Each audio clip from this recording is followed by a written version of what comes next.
Tabletop to Keyboard. I am Dustin, and this is Vigilantes of Vallandria, my homebrew tabletop RPG campaign for Zweihander. And as you can see, our overlay today, guys, a little jacked. We have a player who suddenly was absent, and so because of it, we're just going straight here to the Roll20 screen today, where you'll get to see fantastic token work that was done by my players here as they introduce their characters, and we'll talk a little bit about who they are and who they're playing. This is Chapter 5. This is One Small Step for Man, One Giant Temporal Leap for Mankind, which you'll find out what all that's about here in a moment. In the meantime, let's go ahead and talk to our players who were able to make it today, and we will start, since we don't have an overlay to go by, but we'll go by the usual order. We'll start with Daniel. Daniel? Hello, everybody. I'm Daniel, also known as Valak or Abducted Gaming on Twitch, where you can catch me for video game live streams or my every other Wednesday podcast about tabletop role-playing called Mask and Mimicry. In this show, I am playing Reese Davies, a corpulent dwarven vigilante who's also a priest, a devout follower of the Learner, who cannot tell a lie. No, he cannot. For better or for worse. And our second player back with us this week, we have Jake. Jake, tell him who you are and about your character, the Pumpkin King. Well, I'm Jake with the Defenders of Cobalt, and I will be playing a human aristocrat turned vigilante called the Pumpkin King, who is very much in favor of all things flammable. All things flammable. And rounding out our cast of characters for the night, we have Debbie back with us. Debbie, tell us a little bit about yourself and your character, Kadam. Hi, I am Debbie Snacks on Twitch, and you can find me in Discord quite a bit, playing in a bunch of different folks' games, so I'll talk about it, sure, when we roll out. My character is Sigrid, in day-to-day, is Sigrid Verikai, an ogre, but by night, I am the vigilante known as Kidam. I am anonymous, everyone and no one. I was born on foot in danger and can quickly jump. I am 8.5 feet, 557 pounds. People consider me a little bit of a dunderhead, a little socially awkward, but you'd be surprised what it comes to when I drive a vehicle now and then. All right. So, last game. Let's talk a little bit about last game. Last game, the Vigilantes had discovered that their last companion, the Wayward Eye, had gone out looking for the missing dwarf aristocrat known as Wolfram Varzand, who had swapped out books with them, the Manifesto of Destiny, a book allegedly written by the dwarf that foretold prophecies and contained a demon's name and all sorts of things heretical. And the Emperor wanted that book, and the dwarf was being hunted, and he had been outcasted from the aristocracy, and the Vigilantes tracked him down. They had the book, and the crafty dwarf swapped books with them. This led them to realize they had to go back out again. They had sent the Wayward Eye to go find him, and after doing a separate mission to go talk to a mystic named Zelina, who they found out was all whacked out on some cocaine-like magic snort drugs, they came back to find out that Wayward Eye had told them that Wolfram Varzand had been apprehended by Asher Williams and the Dragoons and was going to stand trial for it, but his book had been destroyed. So the Vigilantes, to get more answers, had tried to infiltrate the Emperor's palace to find a gnome engineer named Nigel. And upon doing so, ran into some rather not so inept guards who put a beat down on the poor deadly dandy. It was a brutal combat on the palisades of the Emperor's palace, where they had attempted to infiltrate the barracks. They did eventually make their way past the not so inept guards and into the Emperor's throne room, where they saw the dwarf Wolfram being put on trial before the entire court and the Emperor himself. They took a moment to notice the fancy new armor that the Emperor is wearing, fashioned there by the really, really oversized token on the screen there. Those of you who are fans of the series here for my Zweihander campaign may recognize it from Horror in Huttenberg as well.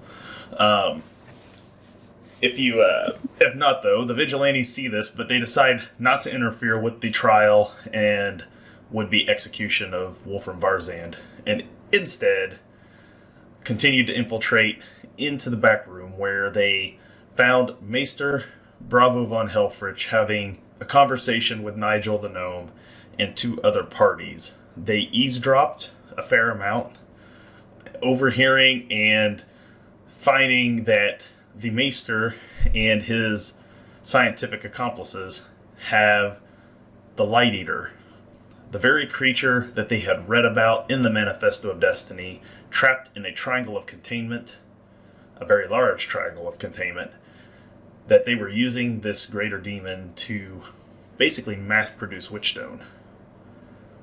So they have it contained and trapped, and the Vigilantes had not quite yet learned exactly what they're doing with all the Witchstone, but they know there is rumors of some manner of super weapon.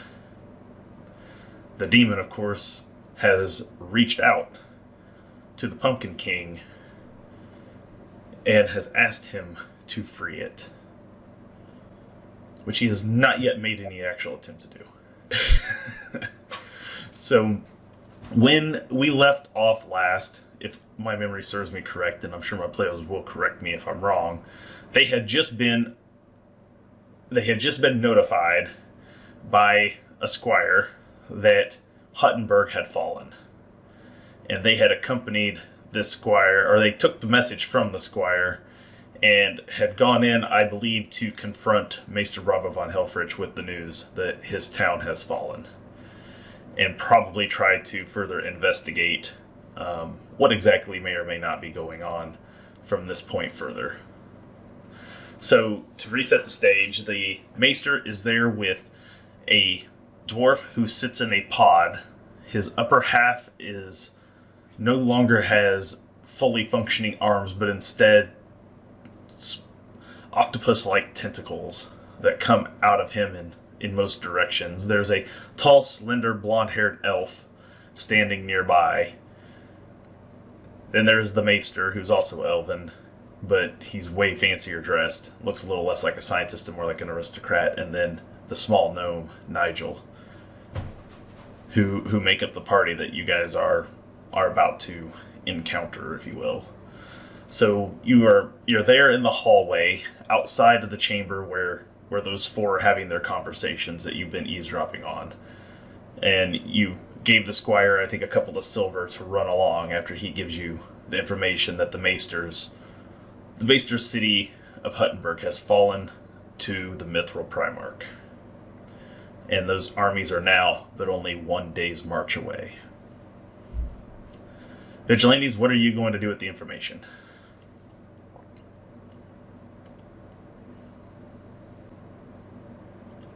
Reese crosses his arms and kind of looks to the others who dragged him into this room.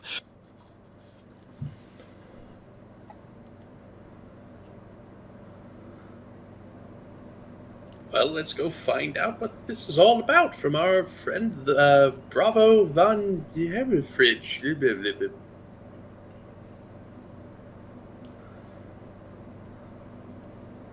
There are 2 large wooden doors that you had shut behind you to come back out into the hallway.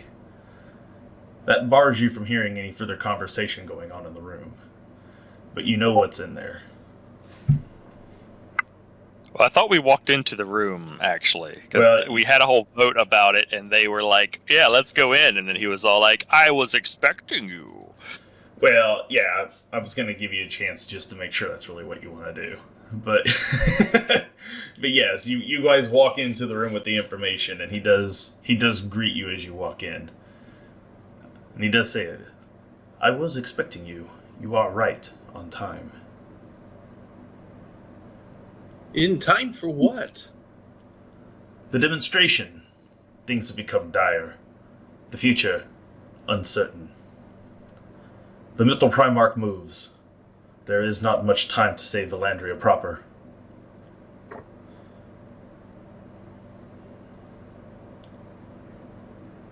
You see he's... So you know about the undead menace that's just rampaging around the countryside at this point in time. You, again, remember he has a ball there, a crystal ball that sits on a pedestal, and a large observatory-like thing off there to the side that you can see where he walks over to it and runs a hand over the top, and you see there's like a blue cloud inside the ball that like swirls as he puts his hand over the top of it. As the Emperor's soothsayer, I see a great many of things. Things that have come, things that have yet to be, things that are now.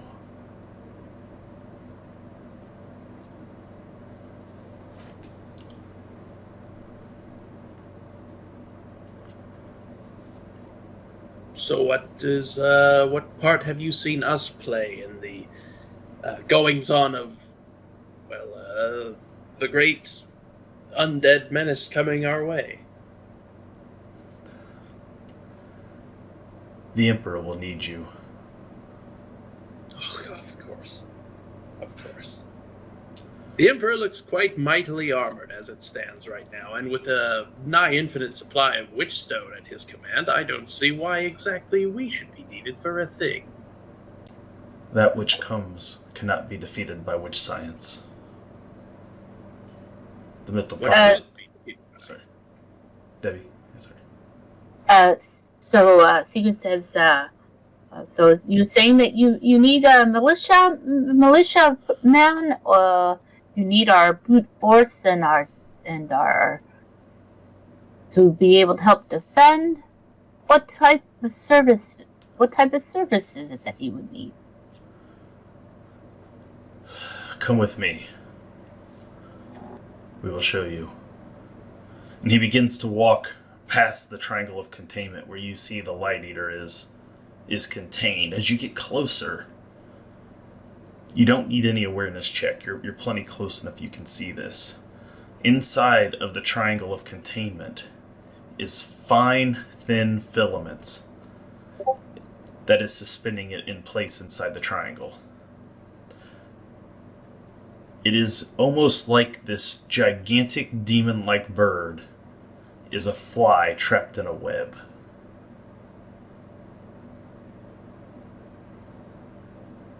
As we're walking past, are there any other... I guess I'd like to look at it as we're walking past to examine it further and see if there's anything else I can glean from it. Okay. You can do a straight awareness. If you want to do it if you want to do it like as a demonology sort of deal, I would let you use incantation. If you have some other skill you would like to apply to this, I will hear it out. But otherwise, it's awareness. Standard. I guess I'll go with awareness since he doesn't really know anything about summoning or controlling demons per se.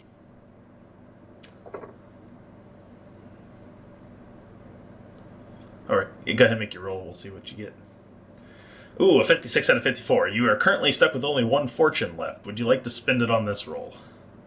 No. You get close, and as you get closer to this thing, you are in awe of just the size and power of this demon. It stands probably, if it were to be able to stand, 30 feet tall. It's currently in a very compromised, awkward position. Its wings, its legs are not extended fully. It's kind of in the way that you would see, it's like the way you would see some insect caught in a web. It's obviously restrained and struggling.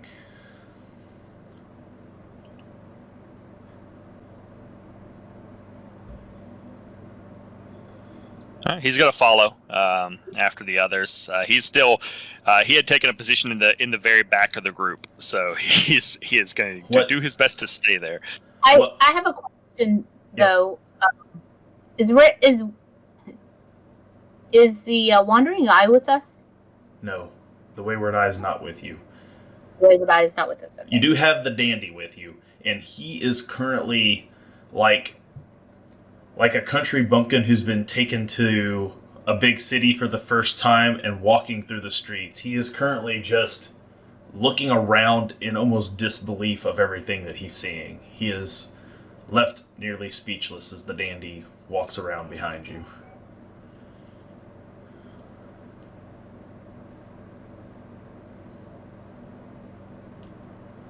You walk past and through another set of double doors, which brings you into a very large hangar.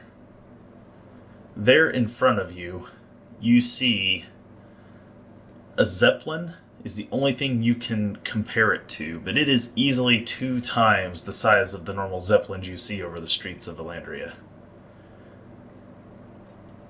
It's in a hangar-like room with what seems to be a ceiling that could retract out the way that some football stadiums do in modern day, and it's about the size of this facility that you're walking into. You're up on top, find yourself like on the 2nd floor as this place is kind of dug out. It goes a couple stories like down. You're standing up on a catwalk along a rail, and the maester and the engineers that are with him.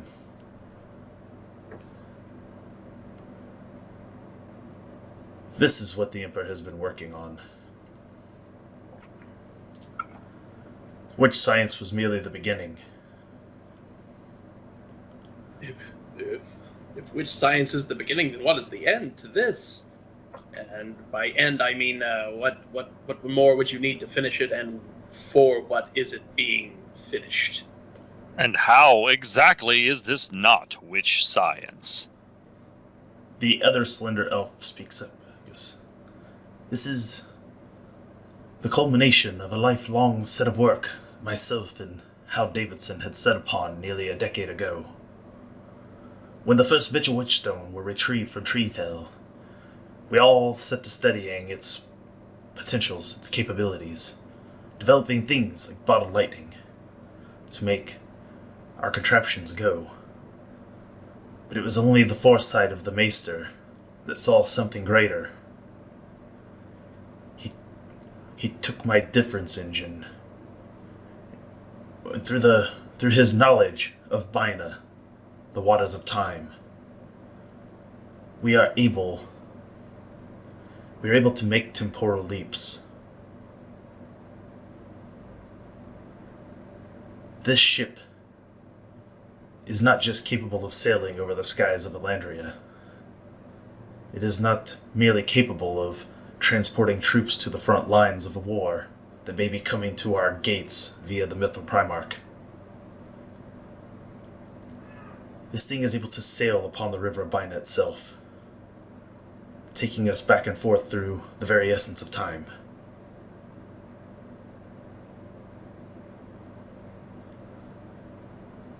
With the book, the Manifesto of Destiny, being lost, it is now our only chance to retrieve it.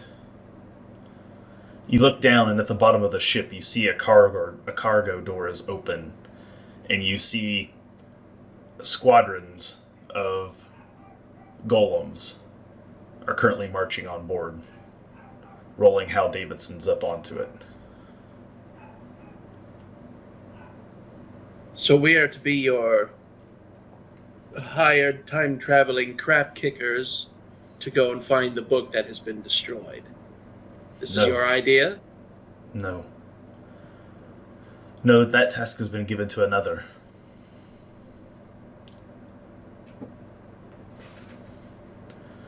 The Emperor, until the manifest has been retrieved, the Emperor will be... all of Vallandria will be pinned down within a day's time. The armies of the Mithril Primarch will begin to set siege.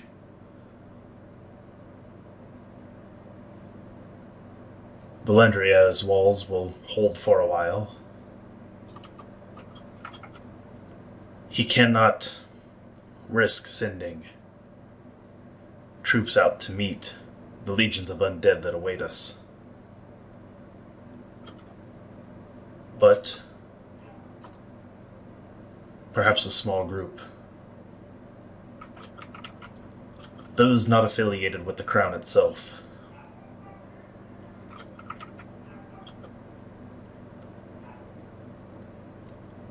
Could make their way. You want us to fight an entire army of Deadites? No.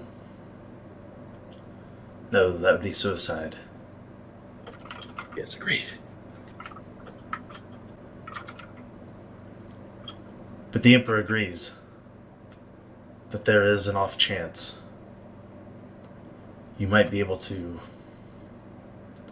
discern some manner of weakness in the Mythal Primarch itself.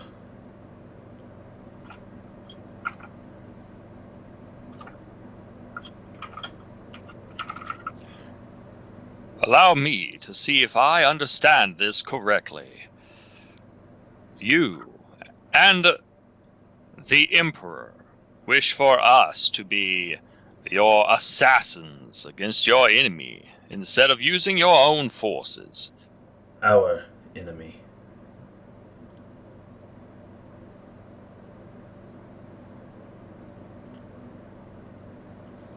If this thing breaches Vallandria's walls, it will not stop with the Emperor's men.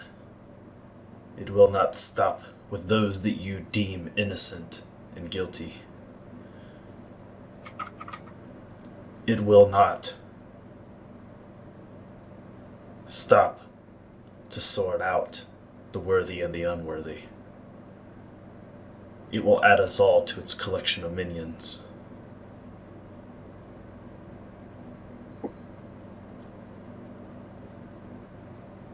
What do you feel that we have to offer, though, that your own forces can't? As my companion said here a moment to you as well.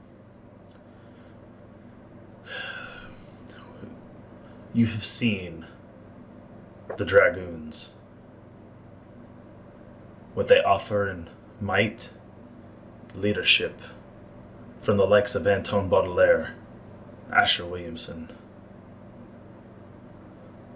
They are brave, they are valiant. But they are not sneaky. They are not crafty. They do not know how to move through the shadows.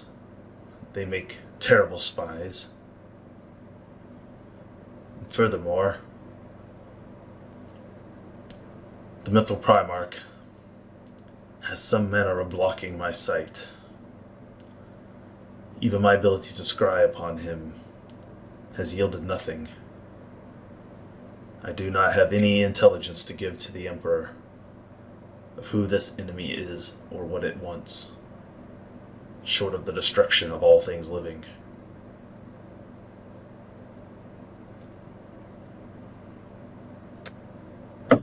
You do not know who or what this Mythal Primarch is?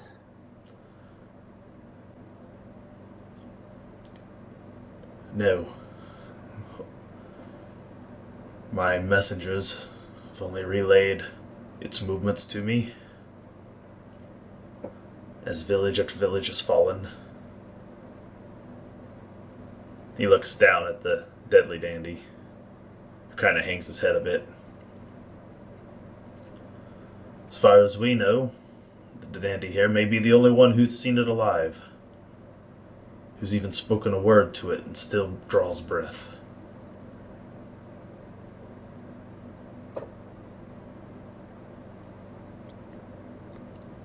Is there a check or anything for his degree of honesty?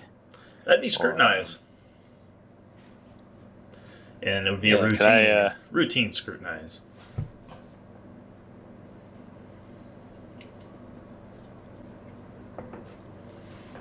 I'm not terrible at that. Let's go.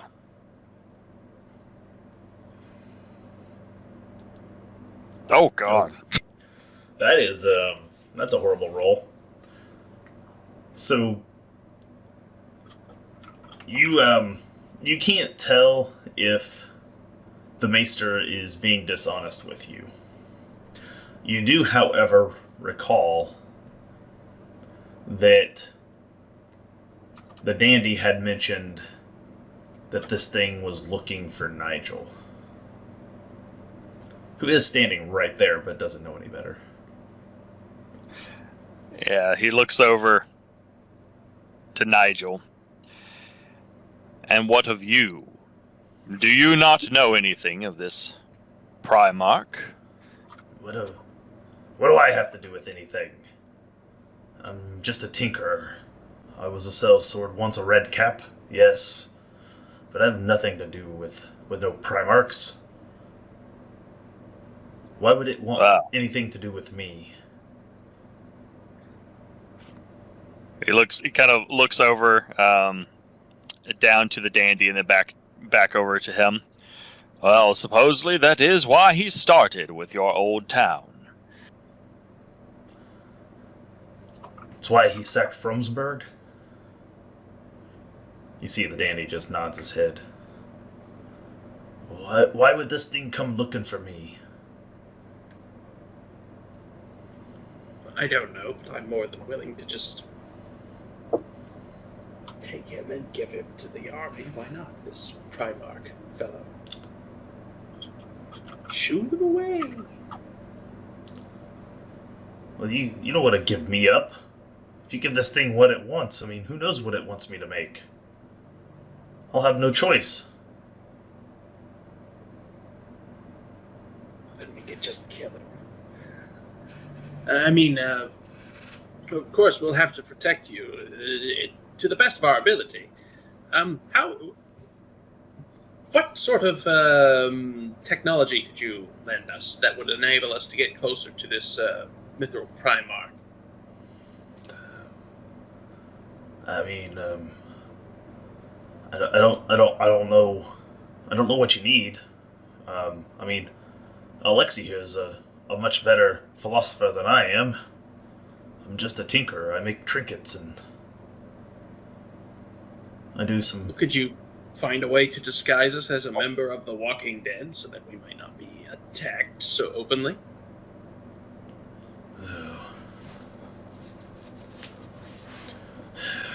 I suppose I've seen a few undead in my time. I suppose I could maybe help you with that a bit. Is that really what you want to do, though? You want to just shamble out there and hope he doesn't notice? Well, I'm not a tactician of any sort. I'm more of a pot stirrer. And what That is the question. If you want us to find out what his weaknesses are, how exactly did you envision that happening? You see the maester turns back towards his orb. Kind of runs his fingers back over it again.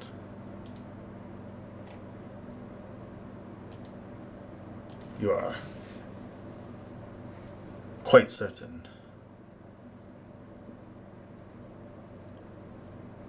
I'm quite certain that if you were to make your way outside of the city walls,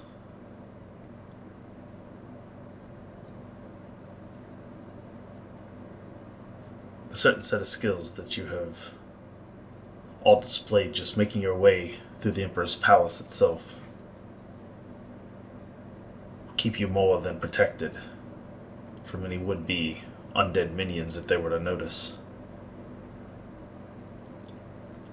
But anything you can learn about this Mithril Primarch could be the key we need to destroying it, returning peace and prosperity to Vallandria.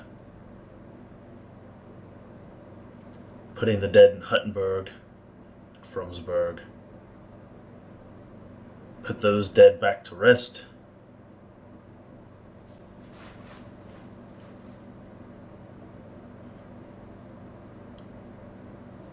Allow us continue our upward march of humanity.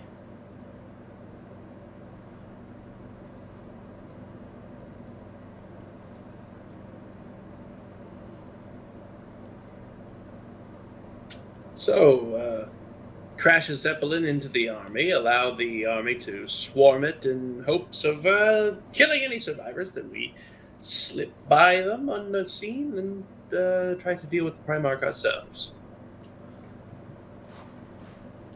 If you must confront the Primarch, best wishes to you. Or at the very least, say hello.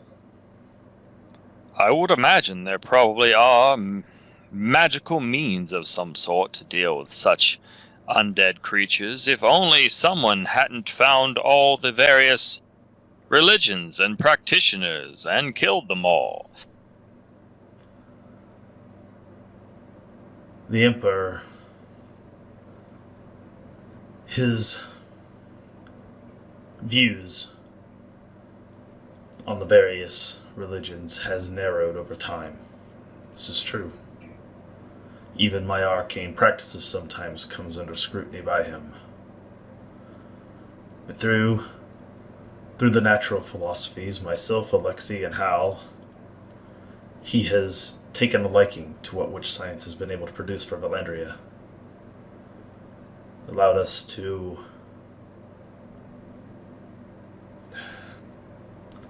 It has allowed us to find unnatural means by which to extend his reign. Specimen 18. He looks back up in the direction of the containment field. Indeed. It powers everything.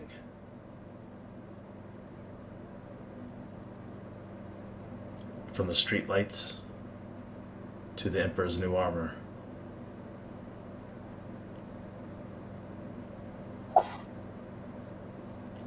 So I suppose dropping a light heater on the advancing army is a no-go. If you are to free this creature, it could potentially doom us all. Unless, of course, we have the Manifesto. Inside of it, 35 sequential runes that make this demon's true name. With it, the power to control it. To make it do your bidding. Otherwise, this containment triangle is all that prevents its fires from purging this city from the inside out. Do you know anything of the location of this manifest that you speak of? Oh yes, we are quite aware. In this, the first year of Emperor Hans, the Undying, the Eternal, that book lies in ashes in the hands of its writer, Wolfram Barzand.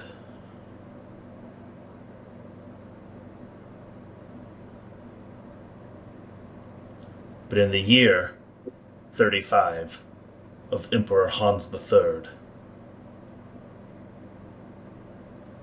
that manifest is being scribed by Wolfram Barzand at a temple just outside of the town of Treefell.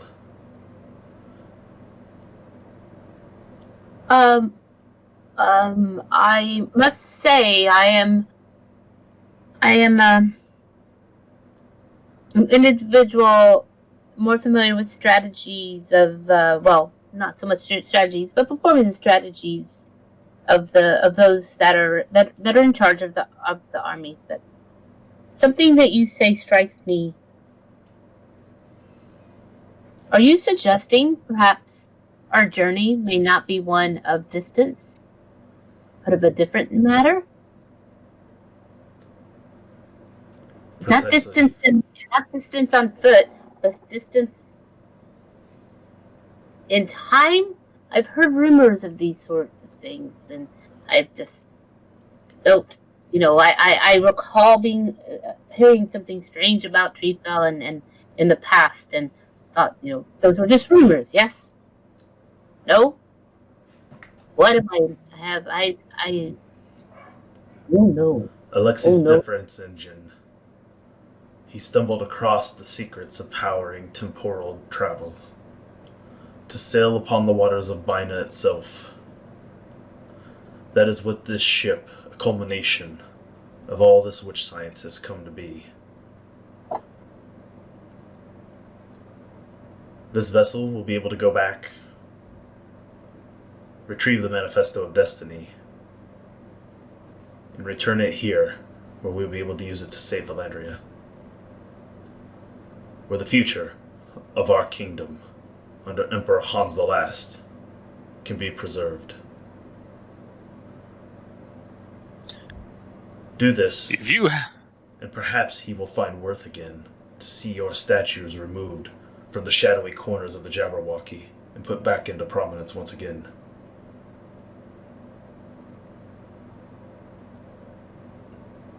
If you have the capability of traveling through time, can you not simply go back to Frumsburg and face this Primarch, this first incident, before he commands an army of the dead?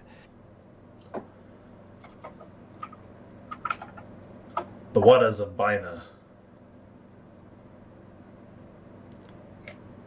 they are every bit as chaotic as the princes of the Abyss. As a practitioner of prayers, you understand the delicate balance that must be maintained between order and chaos to harness the Aether. You've seen the catastrophic events. To toss a small pebble into the waters of Bina, create ripples that shall bounce off her shores. Those ripples, when they return and crash back against you, can come about with disastrous change.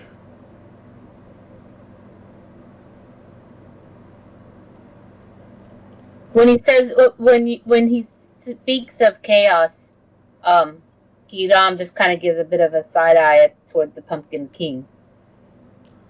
One does not tamper with the waters of Bina, except in only the smallest minute ways, so that the water's flow is not altered. Otherwise, we may undo all of this existence as we know it. It is dangerous for me to even look into the realm of possibilities. It is disastrous to attempt these temporal leaps, but we are left without other options. With that, you see he looks over at Alexi and Hal, and they nod and they take a little elevator thing down, and you see they walk out on this catwalk that goes across, and they board the ship.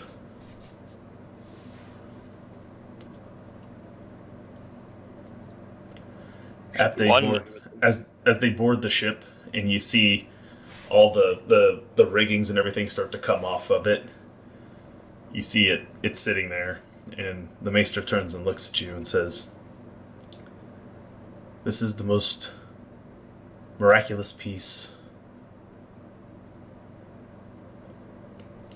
of equipment that has ever been devised.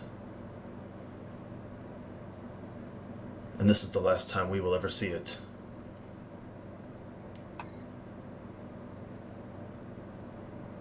Whoa, wait. You see he kind of turns away from you and begins to walk back towards his orb. Wait, when you say the last that we'll see it, you'll see it or we'll see it? Is this a one-way trip? I'm afraid for most of them, yes. You see the few of the other crew members of the ship come up along one of the railings and give a salute to the Maester, and the Maester gives them a salute back. You might want to come back into here. It won't be safe out there for long. You see Nigel scurries up there behind him.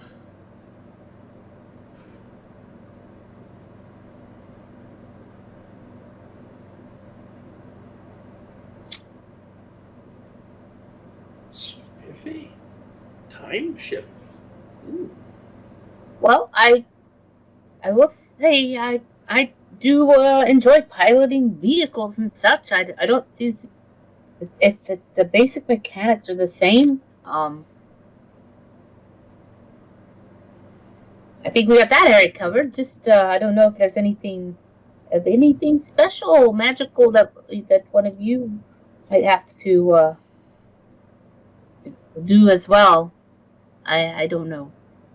I'm not so. I don't know. I'm not so sure. Kidam's feeling a little less confident, just of how difficult it was for Kidam to get into the castle, up that wall and over and such. So You guys stand there along the catwalk, and you see the ship begins to lift off, and the hangar doors begin to open. There's a bunch of steam that releases from pistons and valves, and the roof begins to shudder open. You see it begins to elevate up.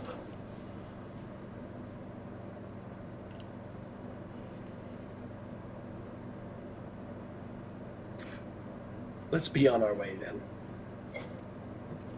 You guys watch up ahead as the ship finally clears the palisade walls of the palace.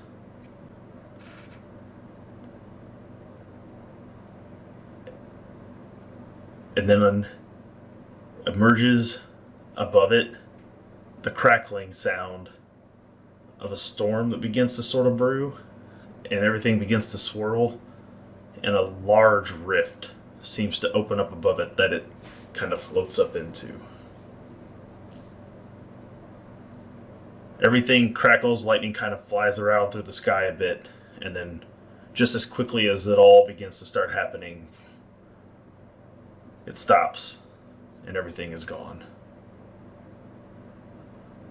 You see the doors begin to shutter back close.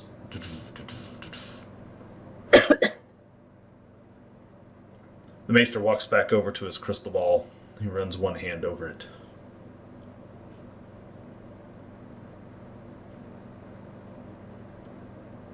They have ended the time stream.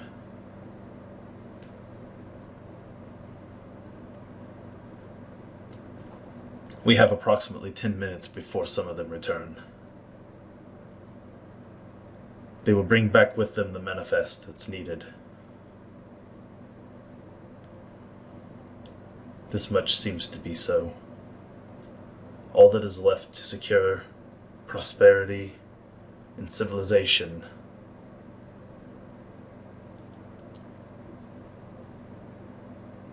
is to remove the mythal And I'll Primarch. lean over to the Raven and I'll whisper, "And heresy." Just kind of nods his head up and down slightly. Yes, heresy. I think it's very clear by now that what some, a god sworn such as the Emperor, might consider heresy, would be considered heroics to others.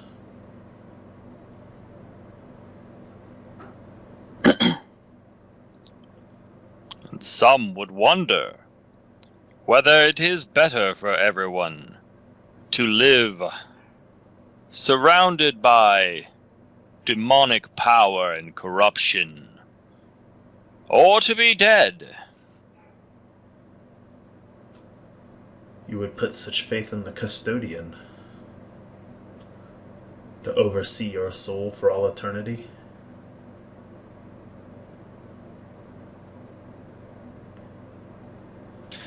They all end up there one way or another. The question is how corrupted and befouled it is once it arrives. Perhaps. But the secret to the custodian's power has never been the purity of the souls that arrive at the soul well. The secret to the power of the custodian has always been that there is always another generation to be harvested later. As those who die, yes, we could focus on the death, but we also have to focus on the life.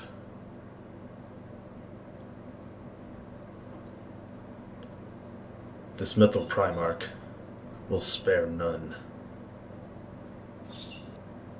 Not children. None.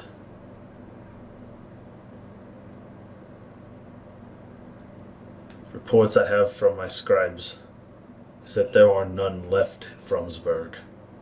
And as we speak, Huttenberg is being cleared block by block by its undead minions.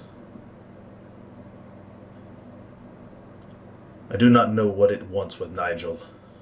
I only know that it was seeking Nigel, so I brought him here with me. To formulate a plan with the Emperor on something we can do to stop it.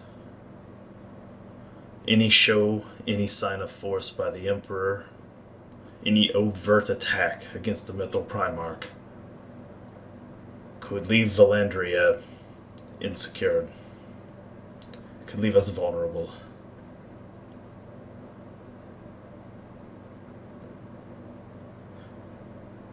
So I guess we're taking a road trip to Huttenberg. You will not have to travel that far. He will already have begun his march to the gates of Vallandria as we speak. Within a day or two, his forces will begin to mass around the city walls. We need to know what he is here for.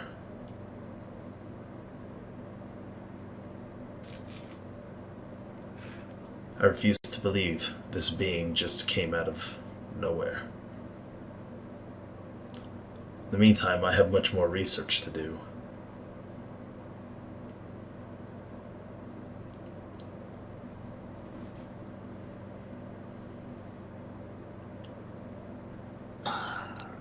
I am not sure whether we have much choice but to attempt to discover the Primarch's purpose. Pumpkin King, you hear the voice inside your head. He lies. They all do. Well, Free me. That's creepy.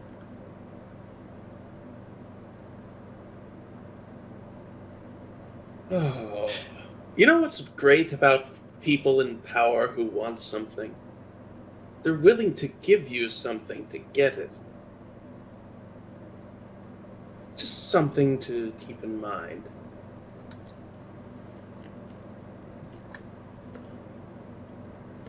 It's about that time, as you've been standing there conversing with the Maester, that inside the hangar you see the crackle of lightning and wind begins to whip through the hangar, and everyone finds themselves having to grab onto the rails to hold on. And all of a sudden you see a pod appears, steam rolling off of it.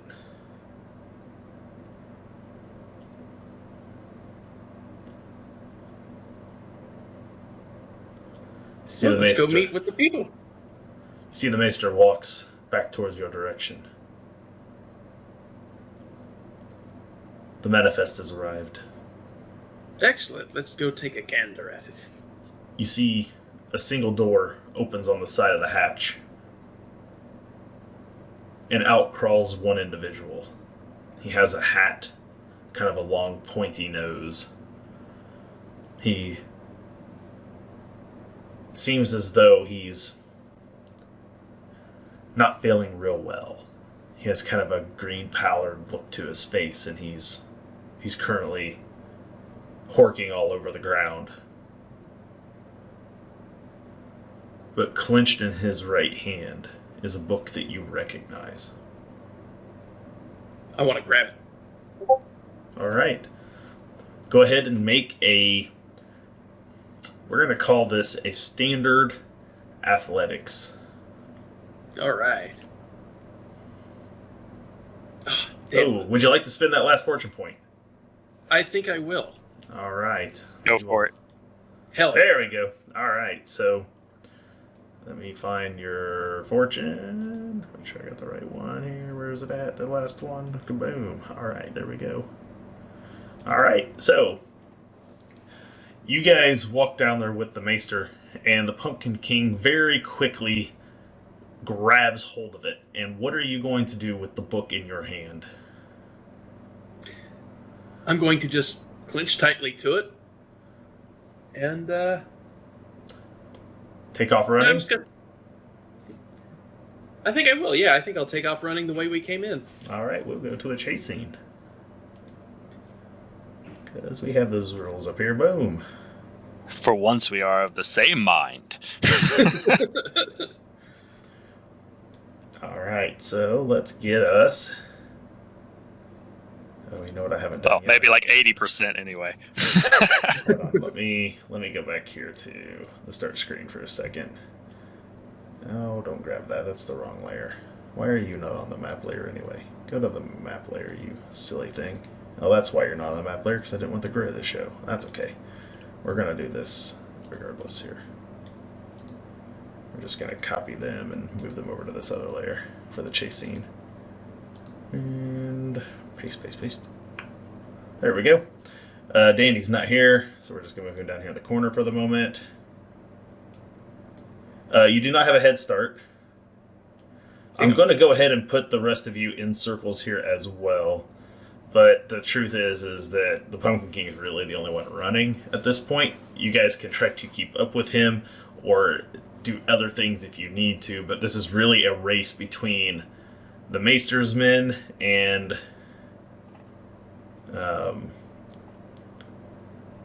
between the Pumpkin King and the Maester, really, as far as if he's going to get away or not.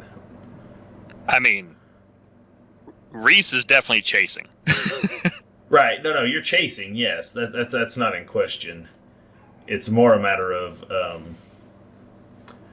who has to absolutely get away.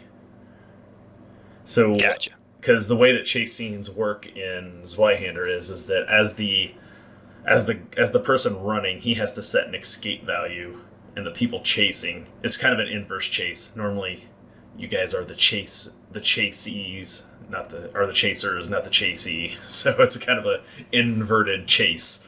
So we're going to use Mr. Boswell there to represent the Maester's men, because the Maester is an aristocrat. He is not running after you himself. He will command others to do so. Coming out of the pod is Mr. Boswell and 5 golems, like the ones that you combated in the streets. If I can find the token for them. They shouldn't be down that far. And there we go. There's the token I use for them. So you do not get the +3 for the head start. It is a D10 plus your movement. And we are going to say that this is going to be I would say because of where you're at inside of this place, we're going to consider this a long 6-round chase. So the first thing we need is initiative. So a D10 plus your initiative modifier. We're going to remove the dandy off of here. We will just leave the others as inept guards, even though they're clearly not so inept. 15 for my initiative roll. Okay, so Pumpkin King's a 15. Kadam, what is your initiative? Oh, let me. A D10 plus your initiative mod. My initiative mod is. I'm sure I know what my mod is. Okay, that's 7. So you said D10. Okay? Yeah. But, yeah. A D10 plus your initiative mod. Man. The inept guards are going last, because I rolled like crap. So a 12 for Kadam. And Reese has a 13. So Raven is a 13.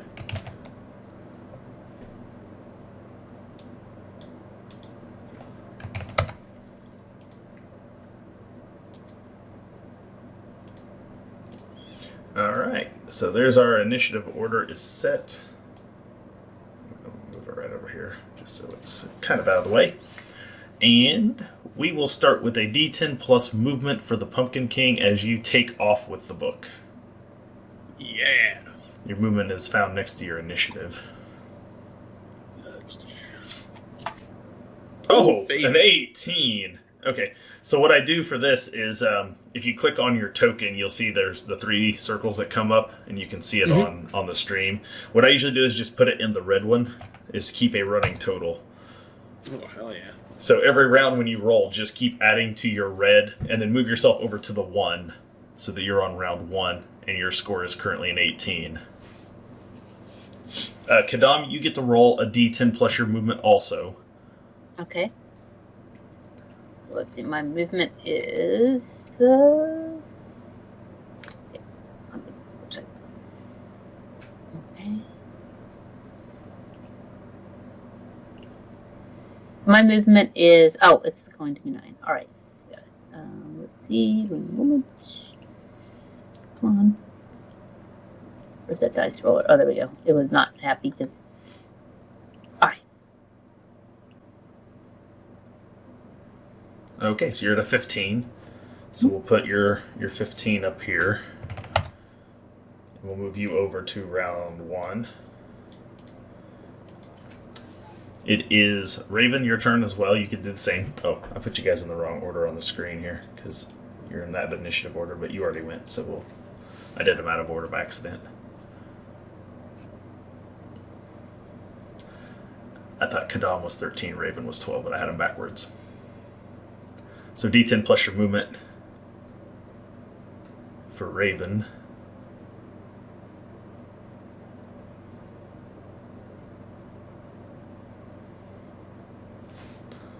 An 11. Short little legs. Clearly the slowest of the group. But nonetheless, If only you were rolling. You are on 1. So, Mr. Boswell, like I said, his is going to be separate because he has a separate sheet, I believe. Did I make a sheet for Mr. Boswell? There he is.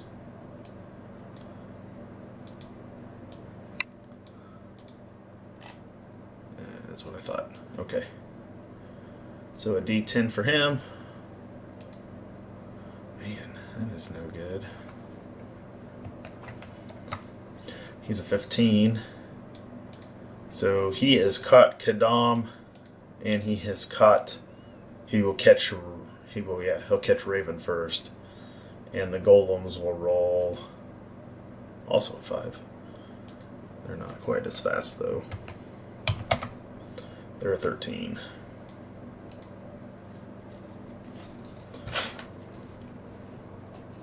Okay, so after 1 round, Mr. Boswell stands up and takes off running, and he seems to be quicker than the golems, and he catches up with the Raven first. Now, Raven, you're not the book carrier, so clearly you're not the target, but he has caught up to you. This gives you a chance to try to be a complication. So, if you would like to attempt some sort of maneuver, it can be a perilous stunt, it can be anything that you want to do is you're now racing through this hangar, this literally like an airplane hangar, trying to find a way out to help the Pumpkin King get out. This is your chance to try to be a complication. I think we're going to have to look to him and cast Bonds of Justice. Oh, going right to an incantation. It worked last time, so... That is true. So you cast right at Mr. Boswell, going right to the bonds, if you will. Make your incantation roll. I believe it is at standard, because it is a lesser spell, right? Lesser magic? I think that's right. Which would make it standard. Oh no, it's petty. Is it petty? God damn, that's a pretty good petty spell. Fine, it starts at easy. At least according to my notes it is. Oh, that's fine, yeah. No, you might be right on that. I didn't look it up. I was just going from memory, thinking that was your lesser spell. But you might be right. So go ahead and make that incantation roll. Oh! Oh man, that's no good. Well, the good news is you You didn't channel.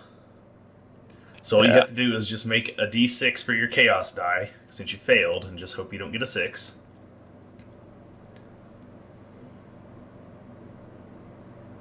And I think mine's like divine punishment or something instead. But yes, that's right. Still the same thing, right? Like the same dice. Yeah, you still have to make the chaos die roll, even though you get the divine punishment instead. It's not a 6, so you're okay. And since it's a divine punishment and not a chaos manifestation, I feel far less compelled to spin the misfortune to make that a 6 on you. The chaos manifestations are way more fun. But, so you try to cast this, and it does not seem to work. You're not sure, but you feel some weird, vibrant force around him when you go to cast. As though perhaps coming out of the time stream has altered him. It seems to resist your magics. So you were not able to create a complication for him. So we will go to the next round. Did they catch you, Kadam? Are you a 15? You are. So, but the golems are only 13, so they didn't catch you yet. So the other golems that Mr. Boswell gets tied up a little bit by Raven, but not much. So we're into our next round of movement. So Pumpkin King, you get to roll your d10 first, because you're setting the escape value to move to round 2. So your d10 plus movement. An 11 to add. So that puts you up to a 29 by my count. Yep. So you're at a 29, we'll move you to round 2. Raven, you get to go ahead and make your d10 roll. Just movement again? D10 plus movement.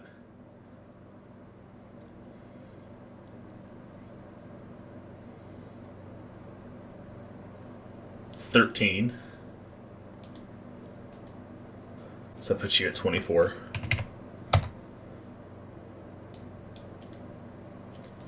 Kadam, you get to do the same, a d10 plus your movement. Okie dokie. And 11. Yeah. So you're 26. Okay, let's see if Mr. Boswell is able to keep up. Oh, no, horrible. So he is exactly at a 26. And the golems... Ooh, that's a much better roll for them. It's a 17. Is that a 30? Yeah, it is. It's 30. Holy shit. Yes. Is that right? 8 plus 9, 17, plus 13. Yeah, that's 30. Okay, my math is not bad. Did that actually catch Pumpkin King? Boy, it did. Okay, So these golems, all 4 of them, come bum rushing up past, and they pretty much ignore Raven, who stops to kind of tangle with Mr. Boswell a little bit. At this round, they have already closed the distance on Kadam, and they have closed the distance on Pumpkin King. Kadam, you are going to get a chance to be a complication this time for the Pumpkin King to give him the advantage of getting another round before he has to do something himself. So what would you like to do to try to slow these golems down, Kadam? I am going to... there's several of them? 4 golems and 1 Mr. Boswell.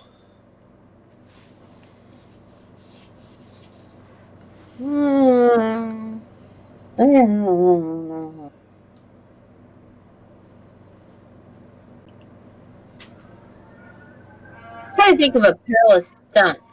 Keeping in mind, I'm 8.5 feet, so I could probably just kind of try to log roll them. Try to trip them all up at once. You want to do a takedown? Yeah, I want to do a takedown. Okay, we'll let you do a takedown maneuver. So that's a coordination, or because you are running at full sprint, I will allow you to use athletics as though you had charged. So I will let you make a charge maneuver if athletics is better than coordination for you. Your choice.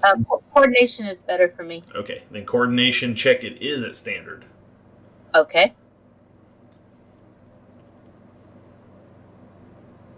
Oh, that is not a success. You attempt to take one out, but these things are smaller and they're craftier. They're real nimble, and you go to take one out, and for machine-like beings, they are incredibly nimble, and you miss them when you try to take them out. That means they are currently one ahead of the Pumpkin King. So at round 3, if Pumpkin King does not manage to get away, he is going to have to do something to elude these golems himself, or we're going to end up in combat. Oh boy. So round 3, Pumpkin King, roll your D10 plus your movement. Hey, Rio Bravo and Stewie. Thank you for stopping by, along with LG Sarah there I see as well. Oh, a 10. That is a fantastic roll. So that would put you at 47. Very well. 47. And we'll move you to round 3. All right, Raven. You're trying to keep up. The Pumpkin King is clearly faster than you. Who knew that in a foot race he was that much faster than you? But he is. I mean, I guess we should have known. You're about as wide as you are tall as a dwarf. And so... Hey, Riles Plus. Thank you for stopping in here. We got another movement check. Yeah, another movement check. You're going to have to catch up with the bad guys to be able to help. Oh, thank you. Oh, 100 bits. Stewie, are you trying to give them a fortune back? You are, because you can't possibly give me more misfortune. So we will give them one back for good measure. They may need it here in a minute. And what did you end up there with? A 14? Yeah. So 38 is your total.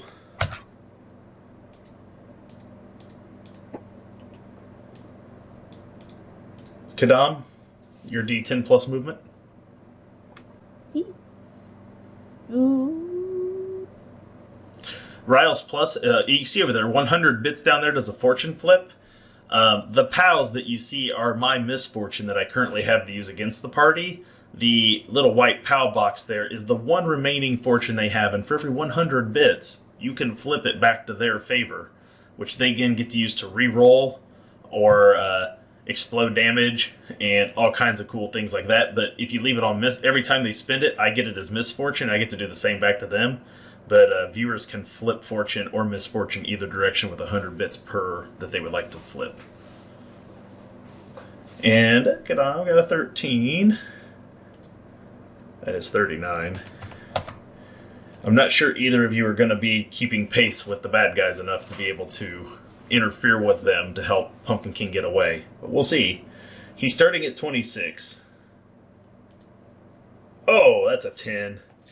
That is a big roll, because that is a solid 20 for him. It is a 10 modifier. So that is 46. Mr. Boswell is maybe the fastest person on the board. Boy, he's one behind Pumpkin. He ain't quite caught you yet, but he is on your tail. The golems, on the other hand... Oh, not so fast. So that is only 9. Okay, 39. So let's see. Oh, yeah. Kadam, you are once again find yourself neck and neck with the golems that are chasing the book down, and you have the ability to interfere. So if you would like to attempt another takedown, you may do so, or if you want to try something different. Well, these guys are small, so I guess the question I have is, can I either try to use my bullwhip or my bolas to trip them up? Yeah, and instead of that, you would be doing a takedown maneuver, but you would be doing it with simple ranged instead of athletics or coordination. So you'd be a simple ranged attack to throw bolas. Yeah, let's do that. Let's do that then. That is success. So you take a bola and you throw it over there, and boom, it takes out one. of the pursuance. So I'm going to mark it with a 1 dot so that we know that one of them has been taken down. So one of them is out of the race. There are 3 more still pursuing the Pumpkin King. So it is a fresh new round. Pumpkin King, you are still ahead by 1. So another D10 plus movement, we move on to round 4. If you make it to round 6 and they have not caught you, then you guys fair escape. So you only got a couple more rounds of doing this to potentially fair escape the castle with the book in hand. And then you will officially be hunted and wanted. Yeah, what's different? As if you weren't before. 14. Yeah. So if you add that 61. to your 61. 47, you're at 61. We'll move you to 4. Raven, your turn.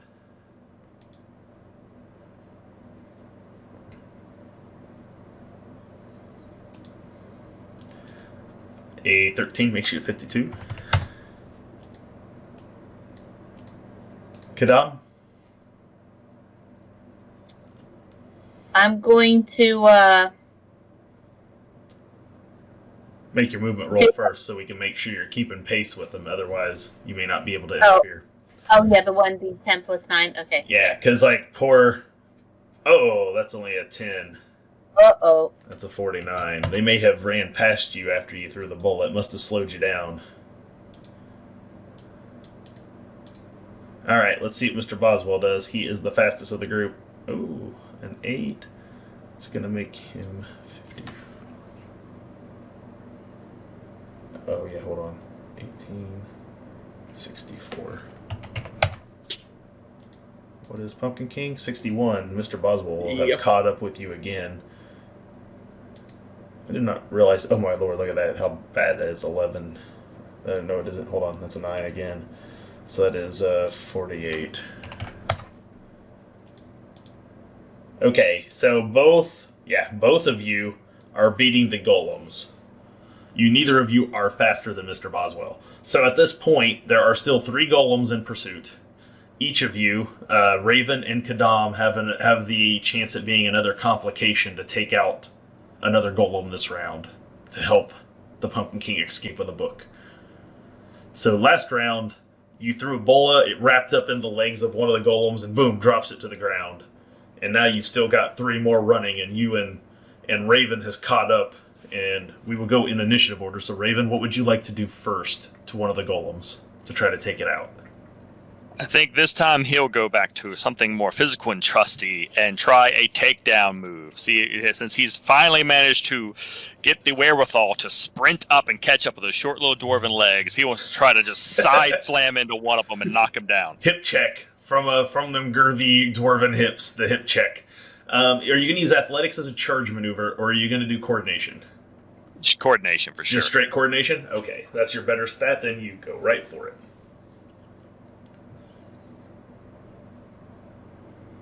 Critical success. Look at that. So you run up there and boom, you hip check the first one, and as a critical success, he will take the second one on that side out.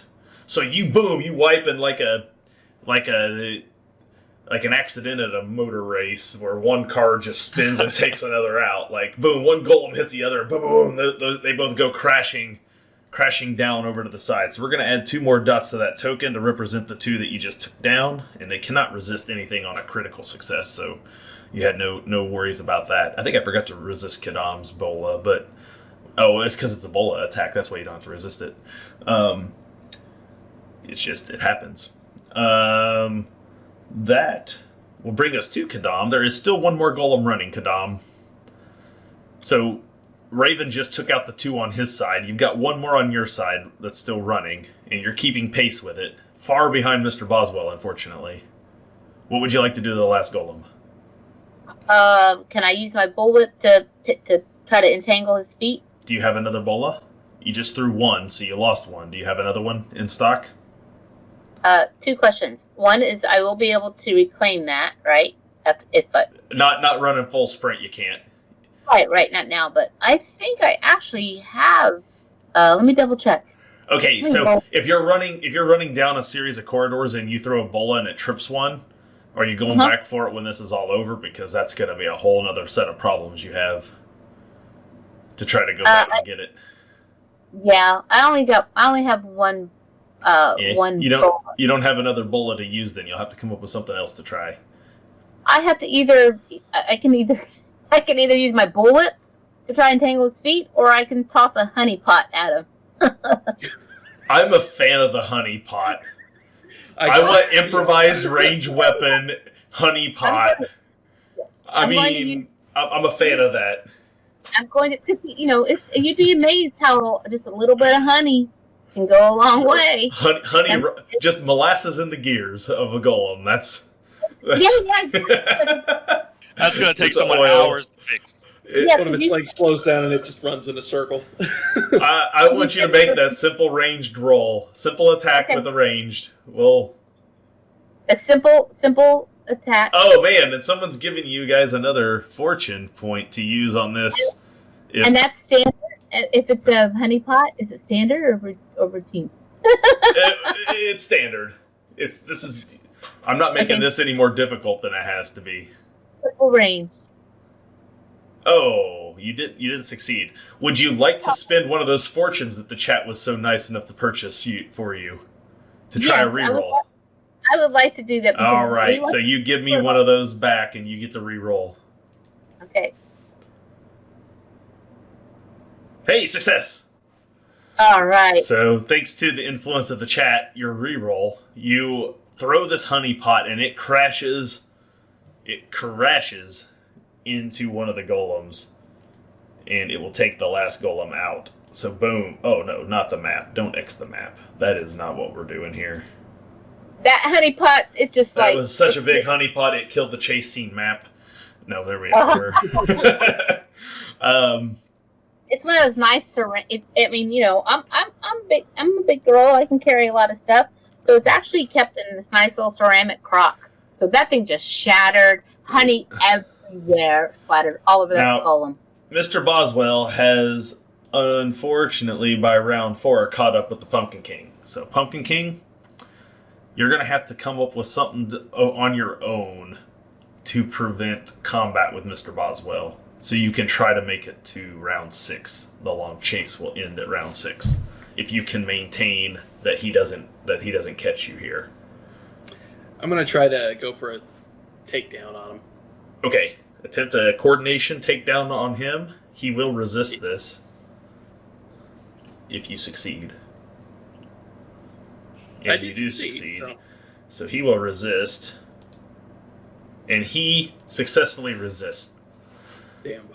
He is going to attempt a dirty tricks on you to blind you, which will count as a complication and a -3 to your next roll.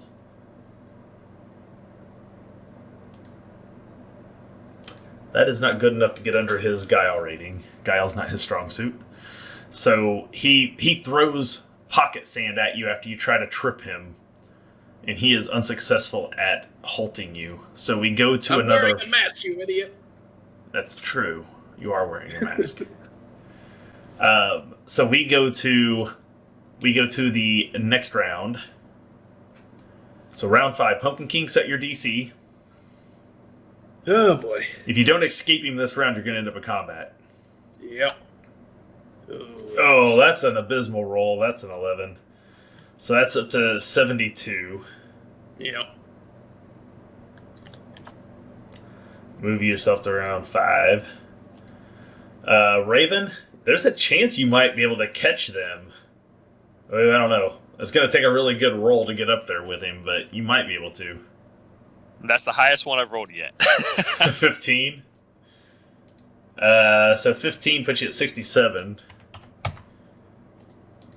That puts you in striking range next round of maybe catching up if they have another series of bad rolls. Kadam, make Slowly yours. but surely, I am inevitable.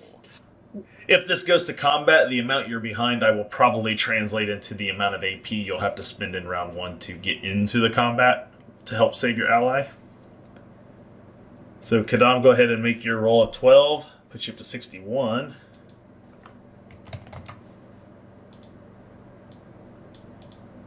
And Mr. Boswell, who we know is like grease fucking lightning, only rolls a 4. That's not a great roll, though, but it is 78 total. So that puts him... Yeah, he is plenty enough ahead. He's going to attempt a coordination takedown on the Pumpkin King. And if he succeeds, this is going to go into combat. That is a success. You get to resist coordination, Pumpkin King, or else you're going to find yourself in a combat. Do it. Yeah. Oh, you succeed. All right. So last round, to get away, you get to make your last D10 plus movement roll. You are currently... What is I'm it? behind by You're 6. You're right behind now. by 6. You're going to need a pretty good roll to escape him. Yep. A 14. You're going to need a really bad roll by him, because that's going to put you at 86 for the long chase. All right, let's see how many AP you may have to spend here, Raven. So go ahead and make your roll before you can enter combat. 14. So that's 81. Oops.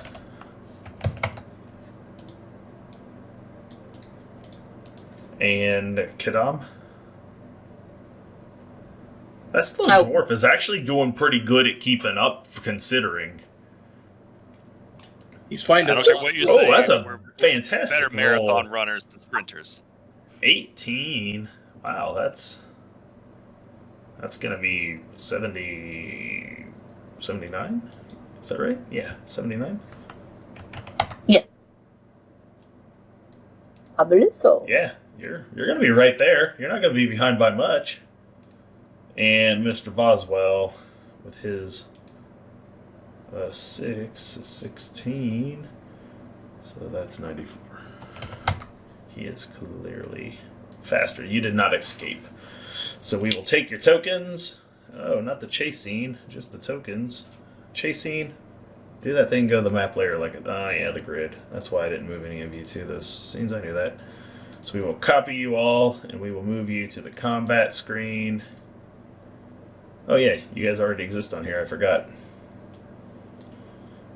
I forgot to clear it from the last time you guys were here. Look at it, isn't it so pretty in your vigilante outfits? We can get rid of Dandy. And we can just get rid of these guys real fast. And we'll just pull out a new Mr. Boswell. Where did you go, Mr. Boswell? So many tokens I have made for these games over the course of 3 campaigns. It takes me a while to find the one I'm looking for sometimes. There he is. There you are, Mr. Boswell. Alright, so the Pumpkin King and Mr. Boswell are tangled up there in melee, and you both were within 10 of the Pumpkin King who sets the DC.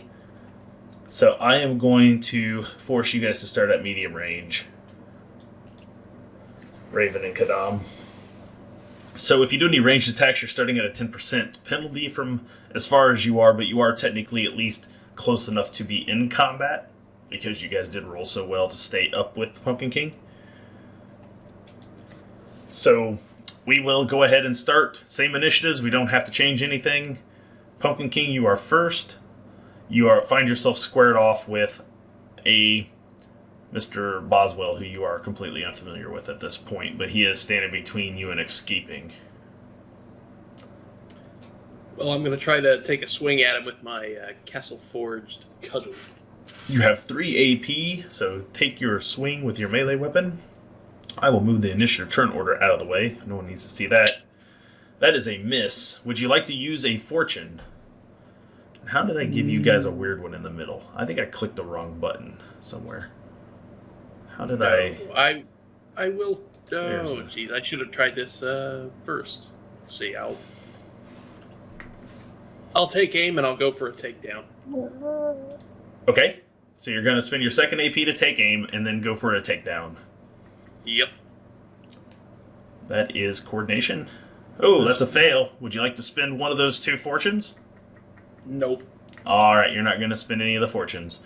So Wait till I get him. that brings us to Raven. Raven, you are currently 2 AP from engaging in melee. 1 AP will move you to short range if you have a throw weapon that you would like to use, like a bola or something of that sort. If I use 1 to move to short, can I use my bullwhip since it has reach? Yes. Yes, I will let you move down to the reach column down there for that AP if that's what you would like to do. All right, yeah, I'd use 1 AP to move into reach. Okay. Take that bullwhip out and make a strike at him with it. All right, use that bullwhip.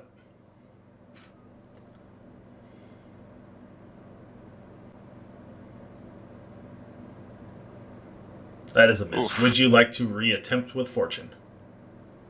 Yeah. All right, then we will spend 1 and you get a reroll. Why am I not seeing? Oh, here we go. Boom. That's the one I need to use. Success. All right. So for entangling, when he strikes a foe, this weapon forces a foe to resist either a choke, hold, or takedown, and they must flip to fail when resisting. Oh, it looks like Riles Plus is going to give you guys that fortune right back after you spent it. So you guys have at least one person in the chat who's rooting for you now. So, Oh, yeah. okay, so he has to flip to fail on this coordination check. That is no good. 82 will be a failure. So the 28 would have been good, but 82 will be a fail on flip to fail. Were you taking him down or choking him? Taking him down. Okay, take him down. So boom, he falls to the ground prone. That sets up Kadam. Kadam, it is your action. You are 2 AP away. So for 2 AP, if you attempt a charge maneuver, you could charge directly into combat with a prone target. I will charge directly into combat. So You're saying that Yep. you're saying I can go in and I can attack a With prone target. With the 3rd AP, you can attack a prone target. Because he has been taken down to the ground and he is prone, he is now an easy attack roll. So you can set the difficulty to easy and hit him, and when you do so, you're going to get an extra D6 Fury dice worth of damage because he is prone. Yep. So I'm going to come in. I'm going to be coming in with. What weapon are you using?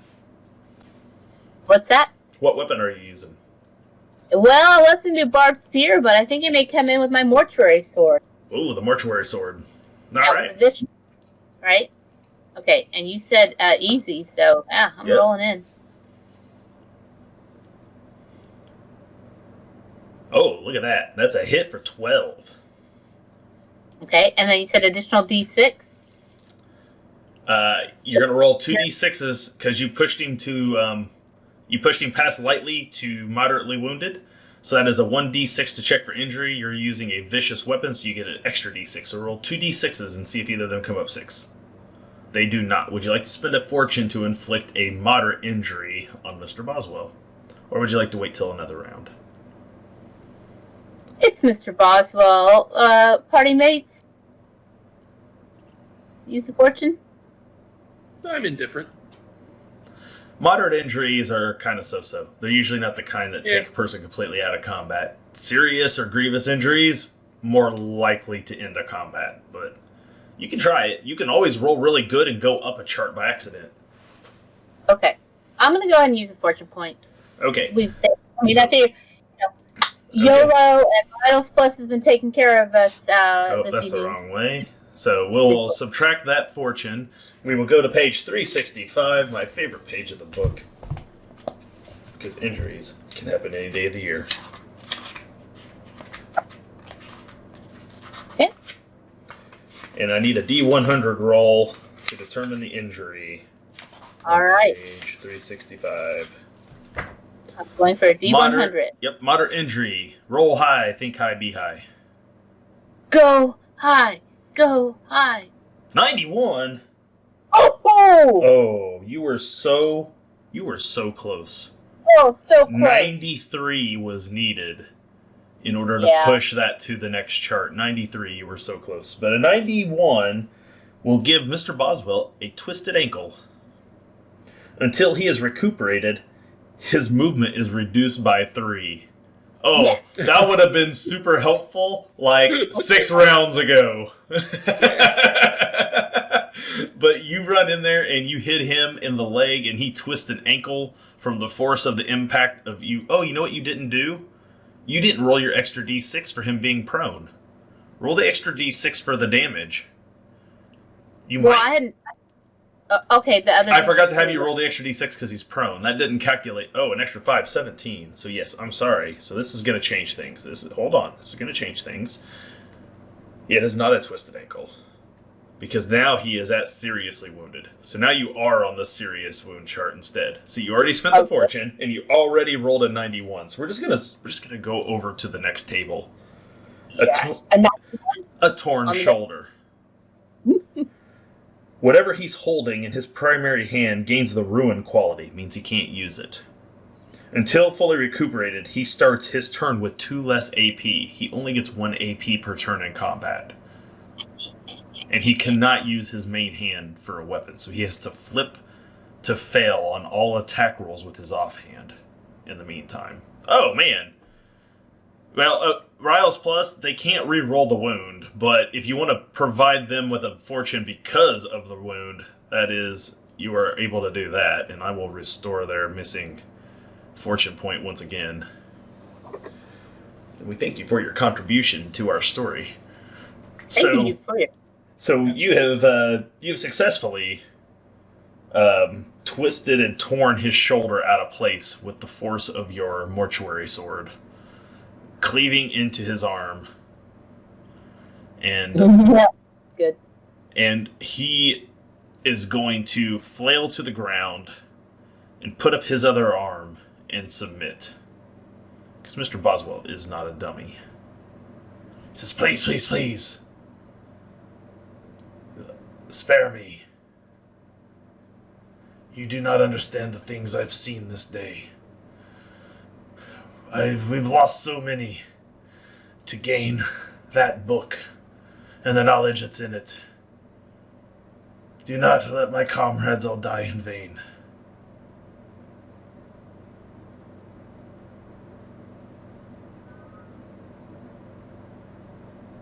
I'm gonna pie face him and keep running. Okay. You take off, leaving him there in the dust. I assume the other 2 of you proceed as well. Yeah, I go chasing after the Pumpkin King as well. Yep. If only we had a pie. Yeah. Mr. Boswell sits there, and pretty soon, as you guys are fleeing and you turn the corner, you hear the familiar cackle of lightning and a small echo of thunder. You hear the voice of Maester Bravo von Helfrich. "There you are, Mr. Boswell. I assume you did not retrieve me my book." And that's what you hear as you flee the palace. You have the book. You have escaped the palace. There are guards everywhere looking for you. You can hear sirens as hangar doors all throughout this barracks area begin to open, and the balloons of Zeppelins begin to take to the skies. I think we should go meet with Tragedy. That is maybe not a bad idea. You return to your Hal Davidson, or I'm sorry, you don't have a Hal Davidson. You guys have a Rumble Bustler. You guys return to your Rumble Bustler. Rumble Bustler. You guys hop in and you find the dandy is already inside. What took you guys so long? We gotta go. Kadam, get on the wheel. We have to go now. We're gonna need a series of pilot checks, Kadam. Alright, we'll get that pulled up. The first one's going to start. The first one's going to start it easy, as these Zeppelins are obviously a bit behind you. Okay.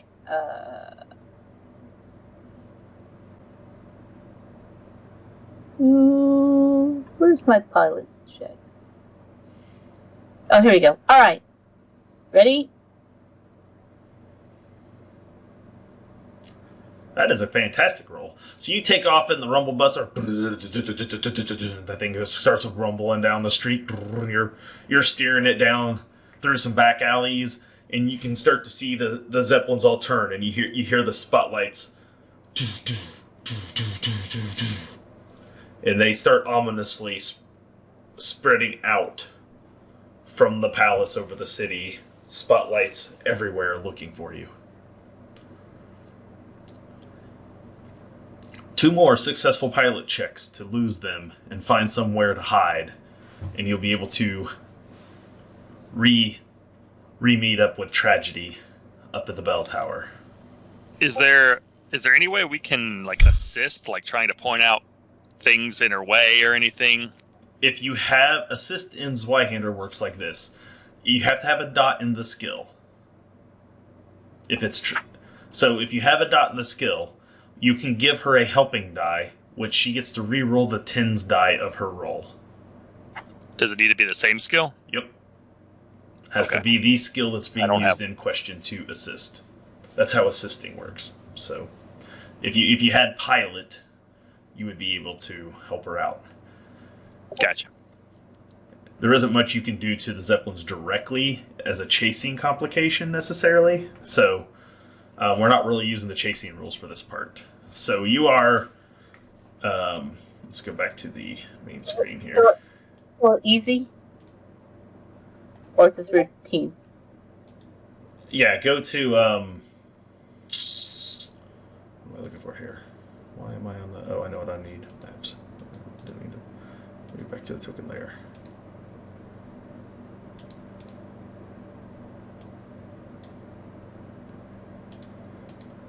Yep, you are still at easy until you fail one, and then they get harder. Okay. You have a sizable head start on these to try to escape. So you make the second one fine. You can see that the Zeppelins have the advantage of not having to follow streets and alleys. You're having to go, in a angular pattern down, zigzagging down alleys and streets because you can't just cut through buildings. Where these things can hover right over the tops of buildings, so they can easily cut you off and find you. But you're doing a good job of not being noticed by the spotlights. You're doing a good job of staying out of them. So one more successful pilot check at easy, and you will have reached a place where you can hide from the spotlights and enter the bell tower. That is very good. So 3 successful pilot checks, and Kadam whips the rumble bustler back there into an alley. You guys escape into the old abandoned church up to the bell tower, where you find the vigilante known as Tragedy standing there waiting for you. He sees the book in your hand. He takes his hand and places it on the mannequin with the red scarf and the hunting bow slung over one shoulder. Why, you've done it. You found the dwarf wolf from Varzand. You've returned the Manifesto of Destiny to us. I always had faith in you, that you'd be able to do such a thing. I told the Wayward Eye not to lose faith in you. The dwarf may or may not be dead. Unfortunate for him. Yeah. But our crusade carries on now without him. He holds a hand out for the book. Do you give it to him or not?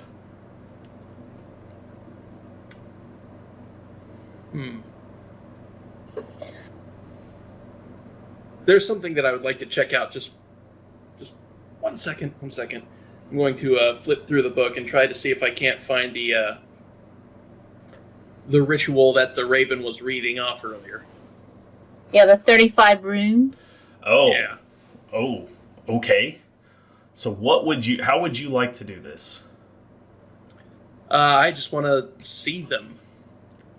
Okay, you find the page. And you have you have incantation. To memory.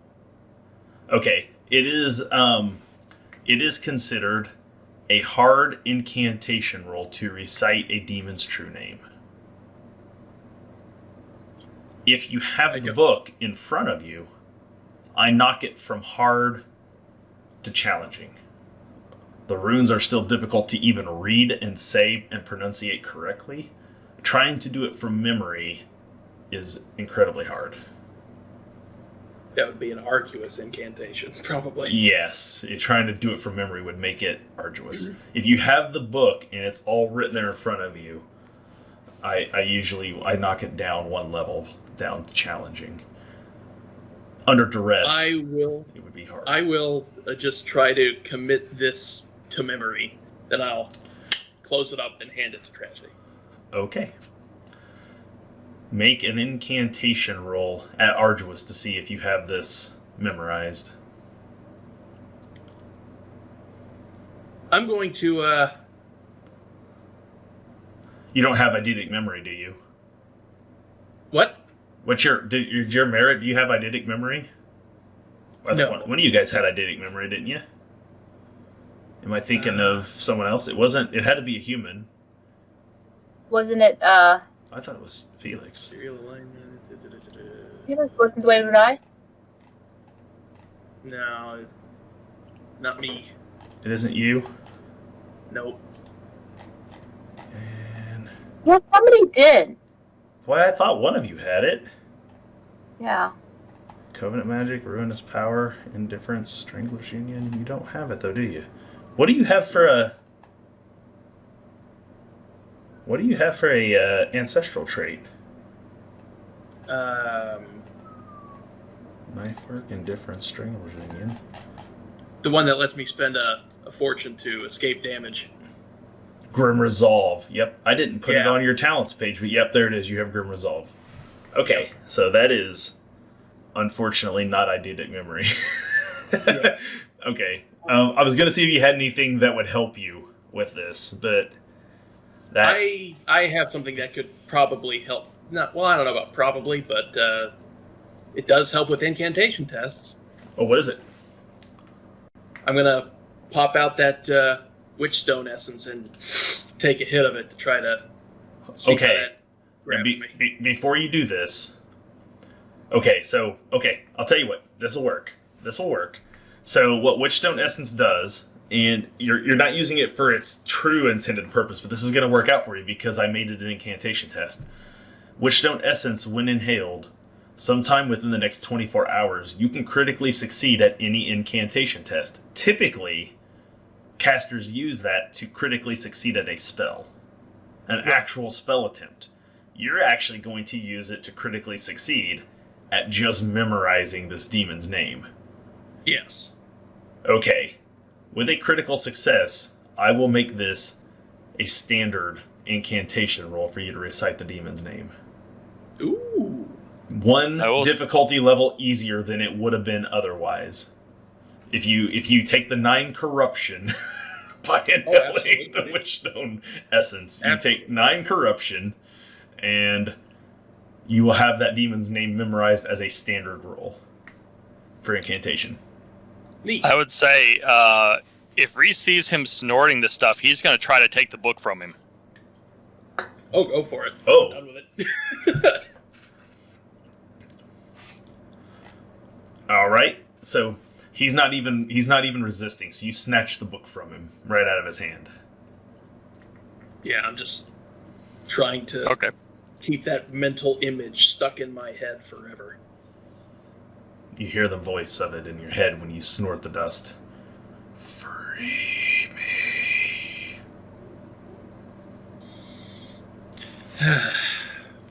What exactly do you think you're doing? Buying us a favor. Beings with power will pay for things that they want. That's all.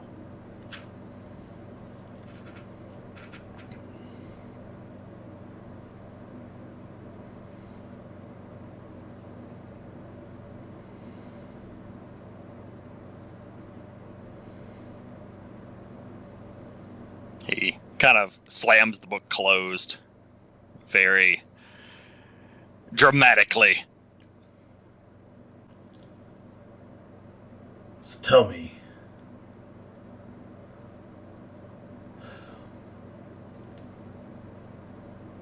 the dwarf is dead. We Yeah, once again she's possessed been- the manifest.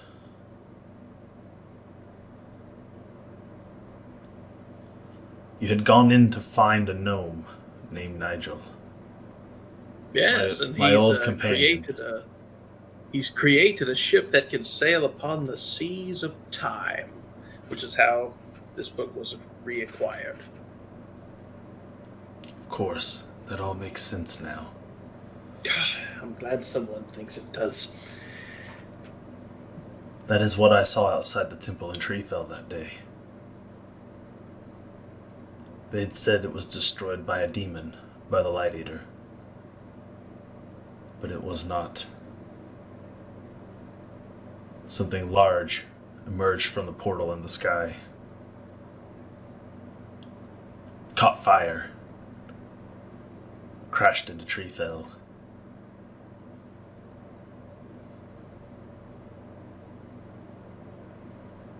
But not a demon. Oh, the demon had been set free, yes. It was rampaging over the forest above the temple. But it was not what destroyed the town.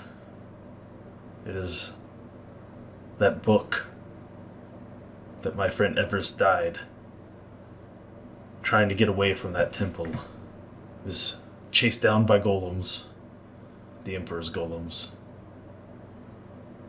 They killed him for it.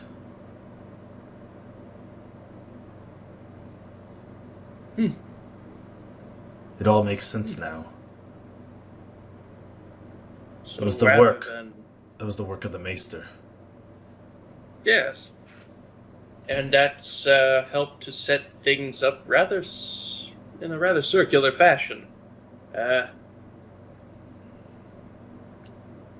But we still have this army marching towards us. We have an undead army marching towards us. An army. Yes. The Maester wished for us to... He said he had foreseen our coming and wished for us to find a way to stop this Mithril Primarch. What's a Mithril Primarch? The thing in charge of the undead army that is now currently marching. Is that what it calls itself? Yes. What does it want? We're not sure. It's our... It was supposed to be our intended job to find out, as well as to find out any potential weaknesses, but in lieu of sticking around and finding out how exactly to accomplish this, we stole the book and ran away.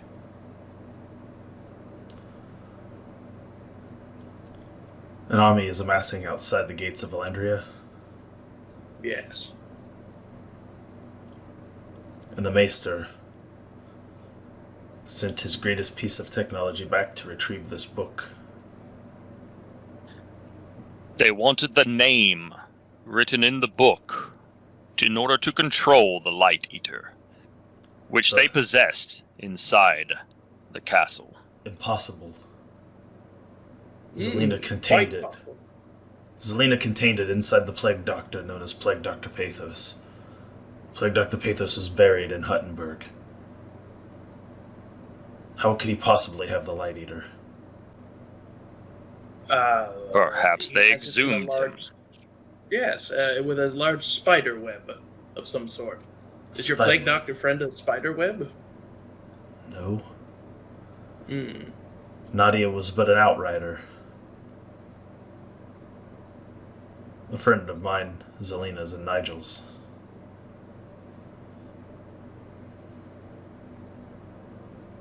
Either way, we have seen the creature. They hold it contained in a spell of some sort of magical web, but they need its name to truly control it. A triangle. The same thing Zelina used to contain it inside the temple, until she was able to banish it inside of Nadia. That Light Eater cannot be contained there for long. It'll grow more powerful till it erupts from its prison, unless there's something there siphoning its power.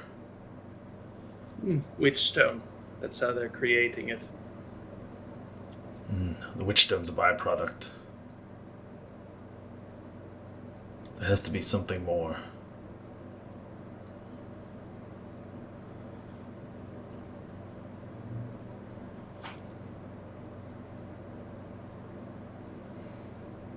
What do you think we can do with this information in order to save Vallandria from the creatures marching at our gates?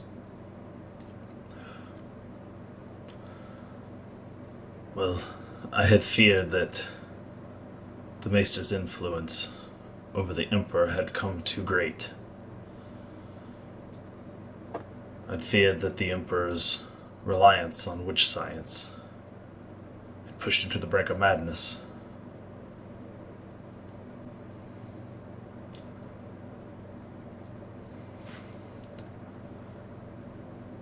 While you were busy inside retrieving this book, I suppose you did not take time to pass through the palisade on your way back out. Thank you for the follow. We were rather caught up in our escape.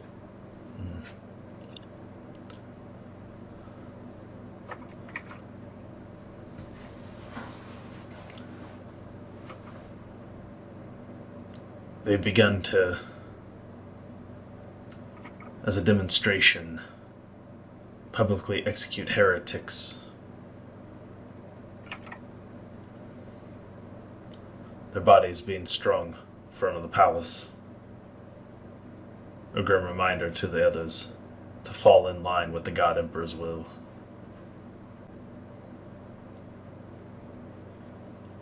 Something is not right with the Emperor.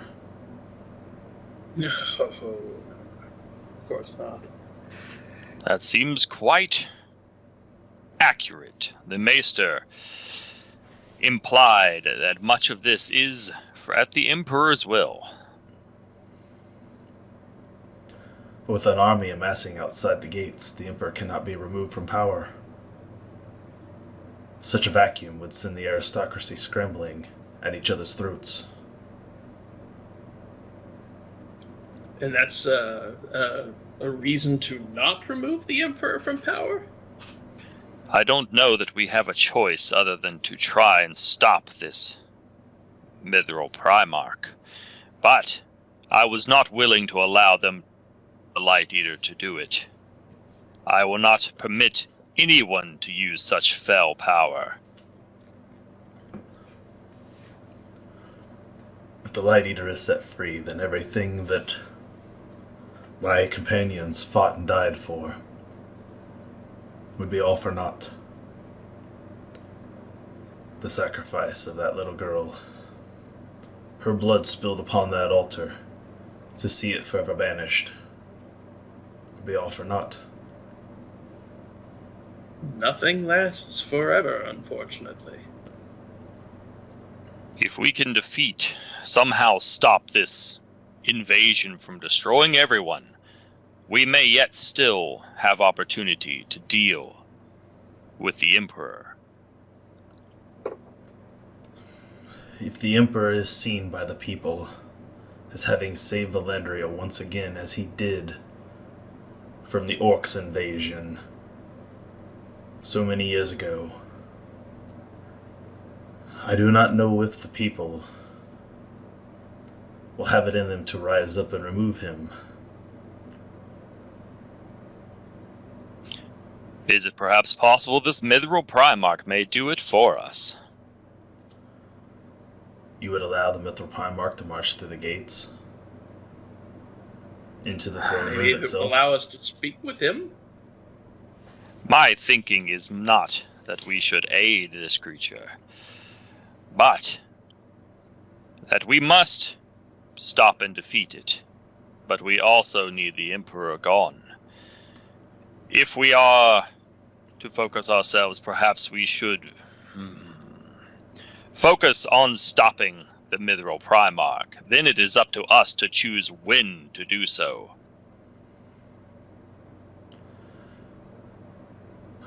To take down any foe, we must understand the source of its powers.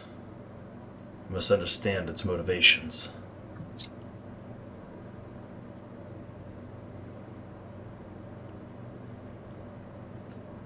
Perhaps we should parley with him. Do you think such a thing is possible? Oh, absolutely. What would you have to offer?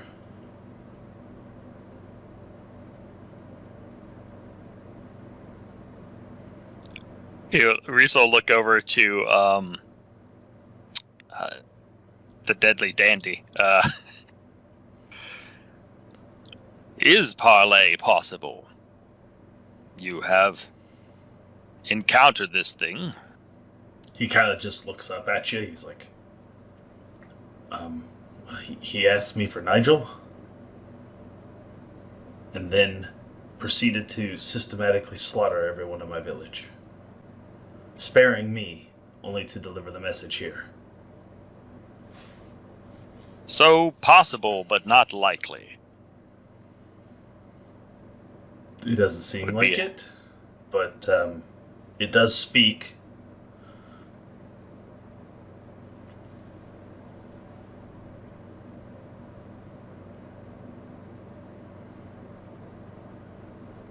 We know where he can get Nigel. He did want Nigel. Suppose we approach with an offer to give Nigel up. Maybe then we can talk with him. Assuming it does not have some way to know that Nigel has left the premises. You're going to go back into the palace. Oh no! Oh no! What is it, Kidam? No, not back into the palace. No. That is where Nigel resides. How will you hand over the gnome?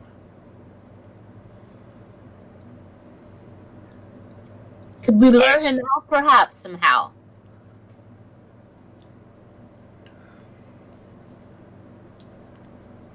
Let's just say it was a bit difficult getting in, and a bit difficult getting out, and we may not be as welcome this time. So, can we possibly lure him out somehow? Oh, as a reminder, actually, out of character, didn't Nigel go on the time travel ship and leave? No. Oh, I thought he was one of the ones that went in the time travel ship. Okay. Halford and Alexi went into the time travel machine. Okay, I misunderstood that. I thought he was in the and ship they did not come gone. back. No, Nigel stayed with the Maester. Okay. We can Never trade mind. Nigel for the book. We can't give the book back to the Maester. No, we don't have to give him the whole book. I think, if I may, what is our objective in trying to exchange Nigel anyway? We don't know that this Primarch would turn around and stop attacking at that. I was thinking what we need is more. We need a way to learn more about this Primarch, and I don't know that it or he or whatever is likely to tell us anything.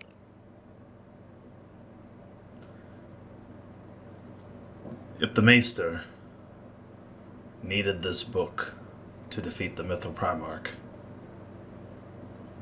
then perhaps there's more secrets in this book than just the name of that demon. Yes, let's look for Nigel and all of his friends in there. Nigel's one of my Maybe, companions. I was there with him at Treefell. Me, Zelina, Nadia. We slayed the demon there known as the Wretched One.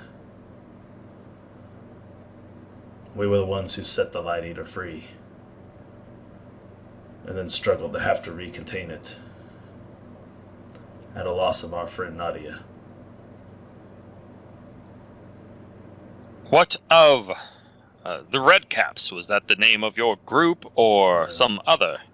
That was Nigel's mercenary group. They showed up about the time things went sideways. They were brought in by Plague Dr. Latronius. He brought them with him as an escort to see everyone in Treefell put to death.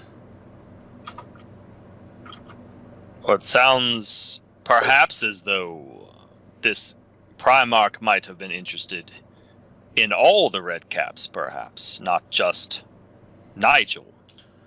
Or maybe not the Red Caps. Maybe he's interested in the survivors of Treefell. Myself, Nigel, Zelina, Maraki. Those of us who escaped the temple with our lives. But why? Why would he want us?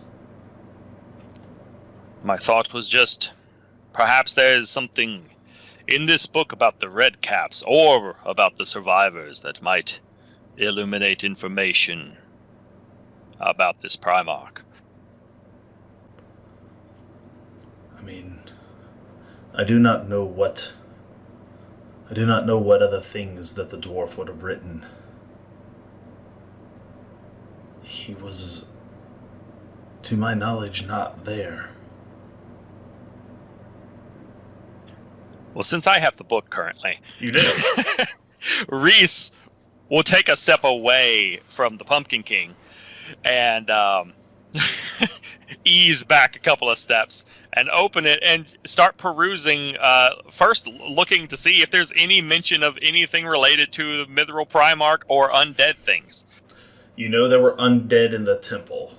Were mentioned in the final confrontation with the ghost of the gravedigger, Milton Philibrand. He had risen several crypt skeletons inside the temple that Nigel and Meraki had tangled with at the point that Everest and Hagen had fled the temple. So Hagen did not see what happened after that. But according to the book, that is near the very last bit of entry in the book. Because it would be shortly after that that there is nothing else to be written. Milton Philibrand rose skeletons in the temple? He did. What does this Milton Philibrand look like? He's dead. Well, what did he look like when he was Nigel's- less dead? Nigel slew him with his sword. He was a ghost. Long trench coat, shovel, wide-brimmed hat. Had come to reunite his family, one that was taken from him by the elders of Treefell when he was unjustly, brutally murdered there at the river. Are there any other mentions of him in the book? The ghost? He had become the herald for the Light Eater. He was the one that helped give it the power to come back into this world. It was his secret daughter and his granddaughters whose blood would have been needed to seal the temple forever. Now here's a question. Did anyone survive the girl? Anyone who might want vengeance upon you? Those who survived by sacrificing their daughter? The parents. Her father and mother were there. A being. There were strange beings that came. They came through the rift, as far as we could tell. They convinced Zelina to do it.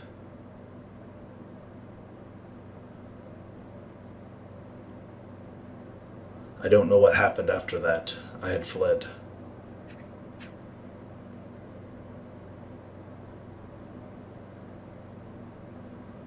But the girl's parents, I know, were there.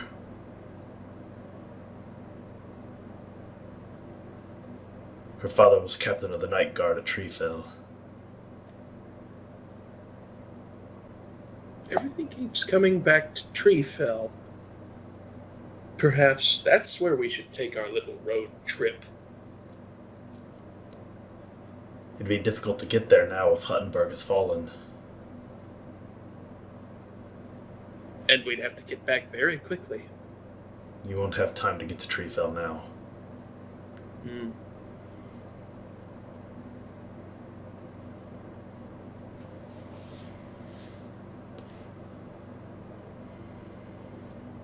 Unless we hijack their little time boat. But if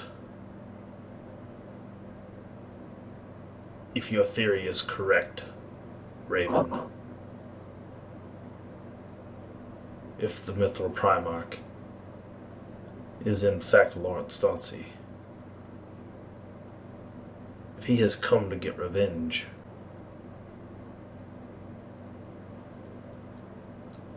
perhaps we don't need Nigel.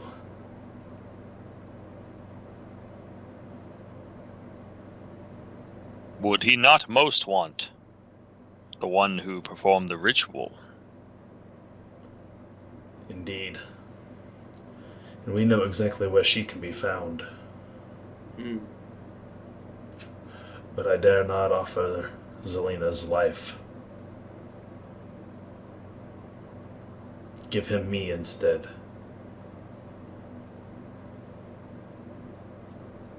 I'll go with you. I have done my time. And you are here to carry on my crusade when I'm gone. If I had stayed and fought by my comrades' sides, perhaps all of this could have been avoided.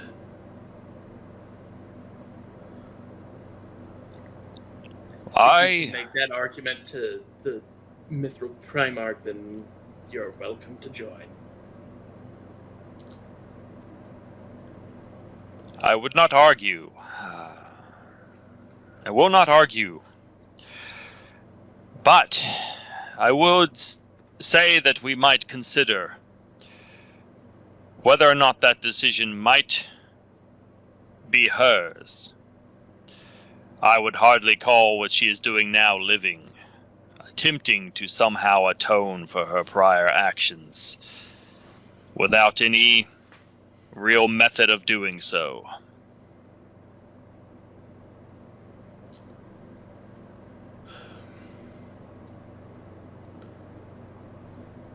I suppose you could go back to the Red Herring. But I doubt that her keeper, Mercutio da Silva, will let you leave with Zelena. You'll have to do battle with many of her cultists.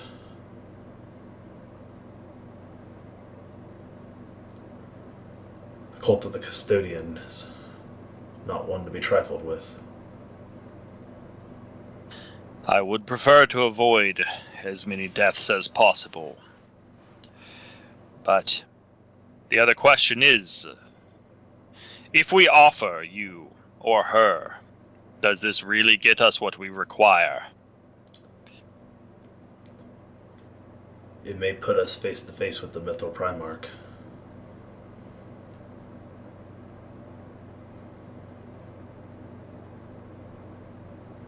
It may be the only way.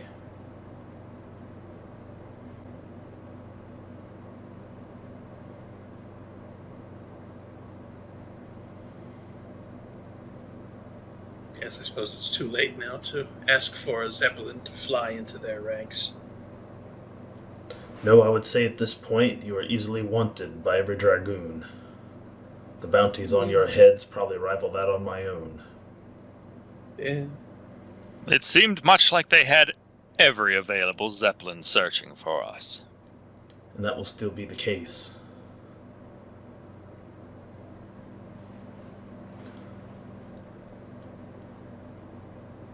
It will be dangerous to go. Even more dangerous to go with that book in your hand. We may need to consider what we wish to do with it in the meantime. The eyes of the Maester.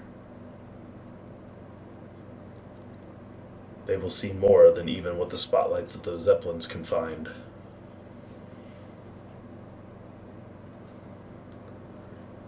He will stop at nothing.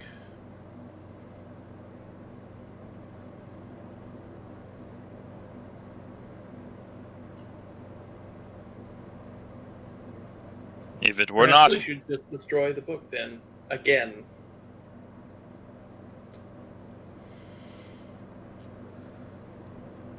If you believe we have everything we need from its pages,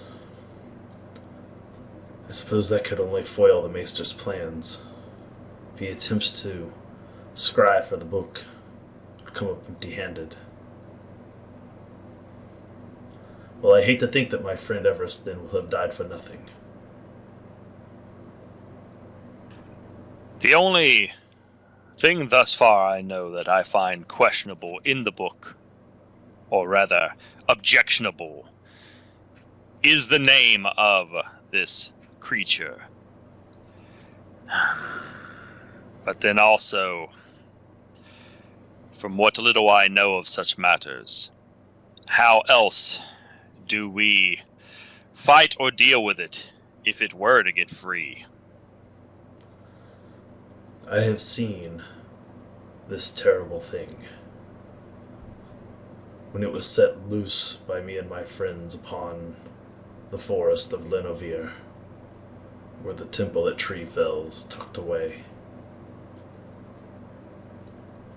Everything that book describes it as is true. It is a creature beyond imagination. If you set that thing free, there may not be a power left in Vallandria that can put it back. I would sooner permit the Mithril Primarch to destroy and raise everyone in this city than release that demon.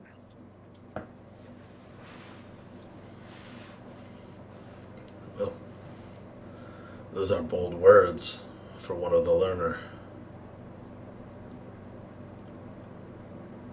There's certain knowledge that even the learner forbids.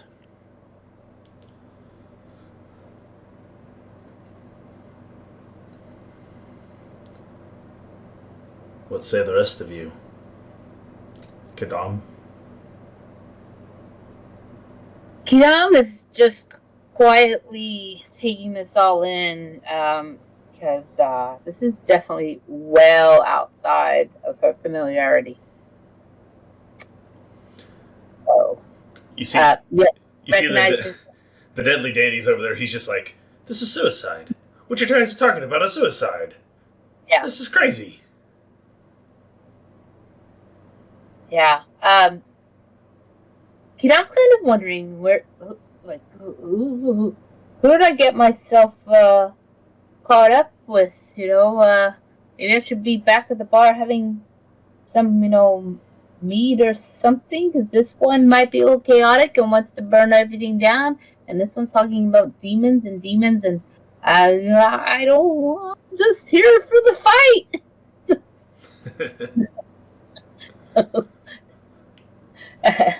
And just has a bit of a moment. The thought of trying to fight, to try to scale that wall again, and fight on the wall, on the catwalk. It's a little much. But yeah, I mean, we haven't really rested much. It's so I think it seems that everything we must do must be in haste. Or so it seems to me. Do demons not take meal breaks? I can say, for the book, I am willing, and he looks to Tragedy, I am willing to give you the book to hide. I am also willing to destroy it. This book is a double-edged sword. It can be used to protect us if the demon somehow gets out. It could also be used to release it. It has a terrible power. So, I have two questions for you, though. One, and again, I apologize. I don't understand much that you speak of. But first, how you mentioned about you and your companions having fought this once before. Did you kill it? Did you subdue it? Is this one that's in the castle the same? And how does this one get put into that vessel? And what do demons eat when they're in vessels like that? I guess first, can you describe the demon you saw in the triangle? Well, this light eater, I didn't quite get as close a look as my companions, but seemed to have like filament. It's like almost like a fly caught in a spider's web, but and many. Pumpkin King, would you like to elaborate? Oh, yes, it had 4 wings. A buzzard's head was maybe, if it was standing at full height or maybe flying through the air, it would be about 60 feet from beak to tail. It was very, very angry with being where it was. What was the color of its plume? It was difficult to tell with the green tint, but I would imagine pink. Yes. Its tail feathers, purple. Each one with an eye. Yes, curled inwards, a bit like a... Like a peacock. Yes. That's one and the same.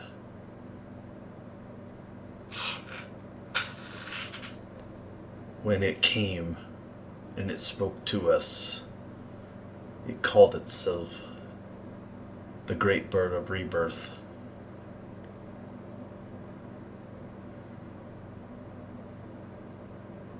Considered its fiery wings a cleansing fire. Everything it touched warped and twisted. When it landed upon the top of the temple, as I had fled, its claws sank into the stone like a child's hand in cake.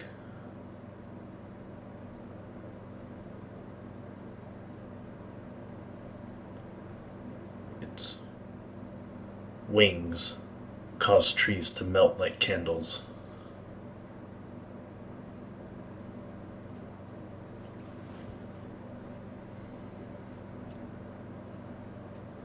And that was just being in its presence.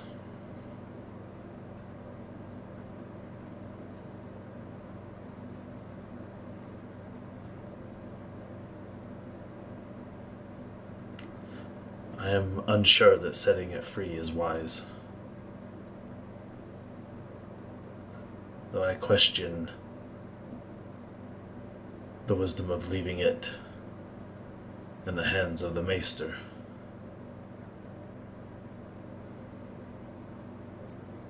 In an ideal world, I would much prefer to get rid of this Mithril Primarch, either before or as it is weakening the Emperor, and then remove this Light Eater by some means from the Emperor's control.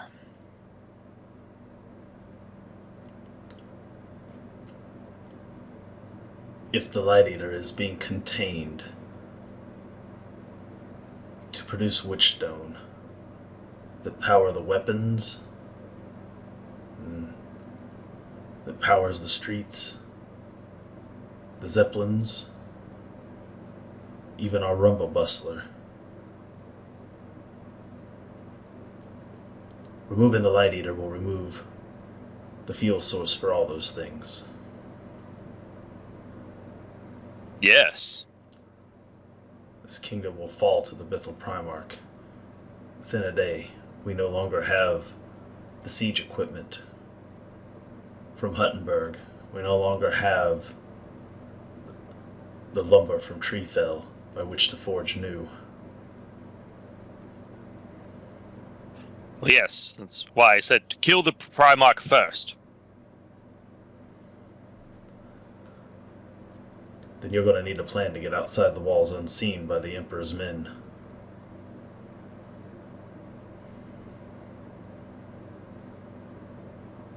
And we still need to learn something about who strikes fear into even the Emperor and this Maester.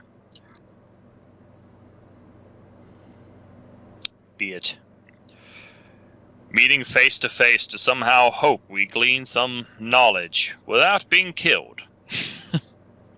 Or some other means of identifying what he is. I've known the Emperor since he was a young man. For a great time, I was the court jester. Before I was ousted and since Tree fell. Before I returned as the vigilante known as Tragedy. I was but just a mere court jester. There's only one thing the Emperor ever really feared. That was his own mortality. He'd surrounded himself with the likes of elves like the Maester, and many lifetimes which to grow and learn. The only weakness that Emperor Hans had was his very mortal coil. He claims now to have even overcome that. I am not sure there's anything left for that man to fear.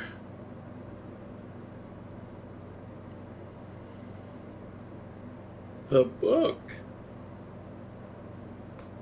He would fear that. With that, we control the source of his so-called immortal life.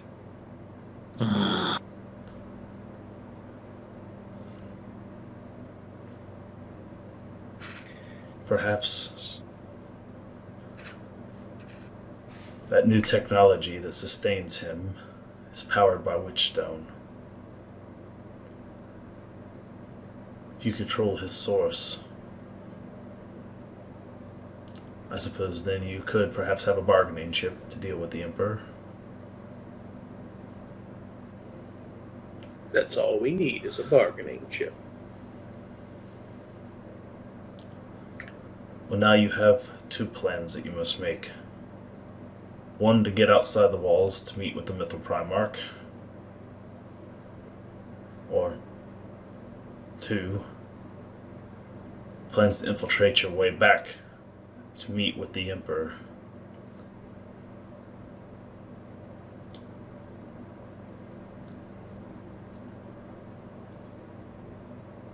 I suppose there will be much discussion over how you wish to proceed.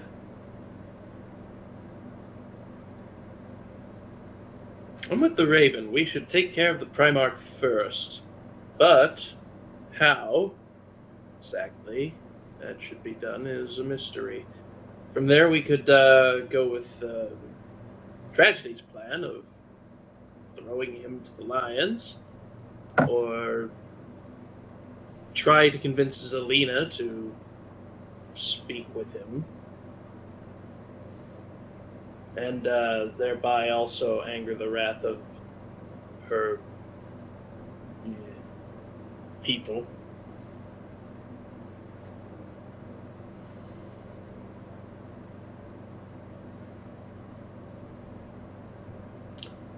If he's raising the dead, there will be no words between him and a cult of the custodian.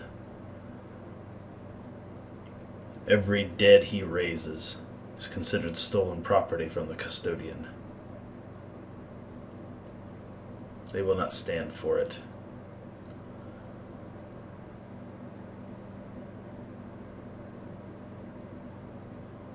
Well then, Tragedy, I suppose you're our only real plan, such as it is.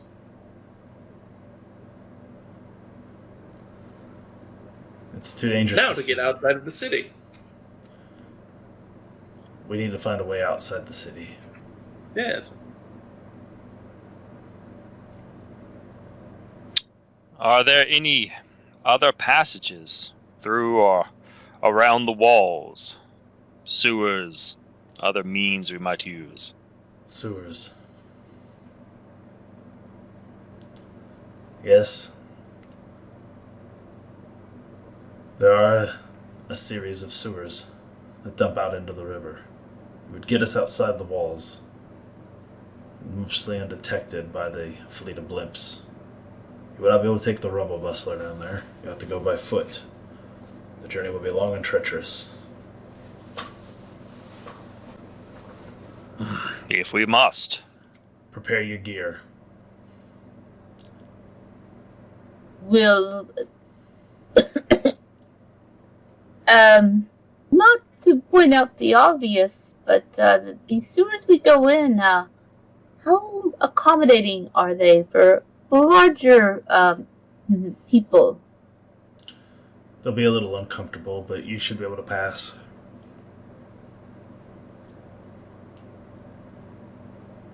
Oh, okay. I just don't say I kind of got left outside one of our. I had to scale a wall and up. Let's just say I'm not quite as slender as the rest of and I'm not as small as some of my party mates. So. I feel your pain in a different way. All right, then. It's settled. Tomorrow, after some much-needed rest, we lie low. We let the Zeppelins thin out as they begin to scan the search. We'll find ourselves access to the sewers, make ourselves way outside the gate to the river, and then the treacherous path to locating the camp of the Mythal Primarch. We'll have to elude the undead hordes. Then maybe we will finally know the truth. Or we will die. Well,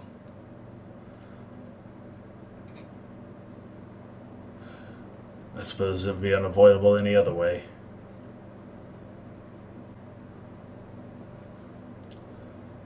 And that's where we will wrap for the night.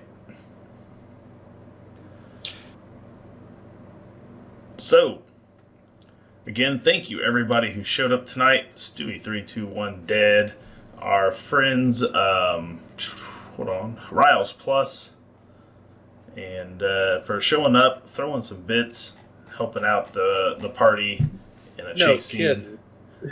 They certainly were needing a little bit of that help tonight. So those were some much needed fortune points. I will probably restore their full dice pool of fortune because, pro tip, this is about to be a dungeon crawl for the next game session.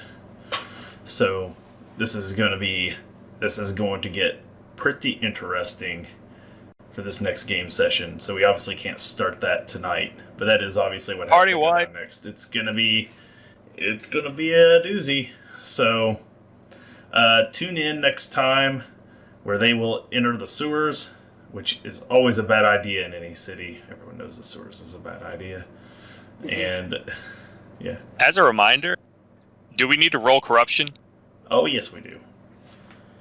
Oh, I think technically only one of you got corruption tonight.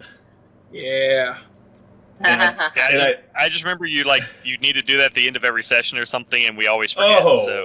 Oh. Luckily, the rest of you had not done anything corruptible today. None of you got any injuries. None of you suffered anything horrible. But with a roll of a 1, the Pumpkin King will in fact gain a Chaos rank, while the rest of you gain an Order rank for the night. A rank towards heresy. Rank towards heresy. Not that there was really any question whether or not the Pumpkin King was chaotic. Yeah, as I was thinking about it, I couldn't remember if we ever actually rolled this last session or not. No, but everybody got an order last session, except for maybe the dandy. He might have been the only one who would have been at... No, because he fate pointed out of it, so he didn't even take the massive amounts of damage. He just lost the fate points, so everybody would have got an order from last session. Even Pumpkin King didn't manage to correct himself enough.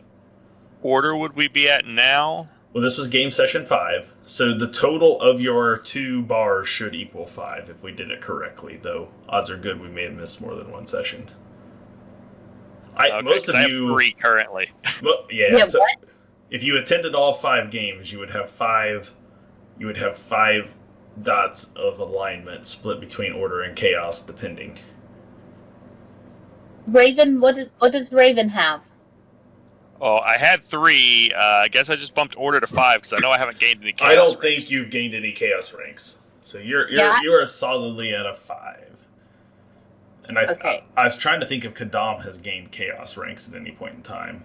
I don't think anyone has from any of our roles, but we kept forgetting to do it. So yeah, I'm pretty positive that I'm pretty sure the Pumpkin King had gained chaos in the past as well. So I think he's at least 2. He might be 3 order 2 chaos at this point, but It sounds about right. But I'm pretty sure game session 1, he managed to get chaos manifestations, and he may or may not have murdered someone, and I'm pretty sure he got a chaos ring for that one. So nobody has rolled up enough corruption to get multiple chaos ranks in a session yet. I would not. Because I was asking, because I don't remember what it is, but I think I have a talent that like keeps me from actually getting divine punished if my order is higher. Yeah, you might. We'll have to look and see, but yeah. So, again, thanks again to my players who were able to make it tonight. Hopefully everything is all right with Christopher. Hopefully he gets a chance to watch this and keeps himself up to date. We'll see him next game. For those of you who are able to be here, let's go ahead and sound off once again. Daniel, tell them, the good people, where they can find you. All right. Thanks, everybody. Thanks for the bits and the help. You can find me on my Twitch channel at twitch.tv/abductedgaming. That's with a D-U-C-K duck.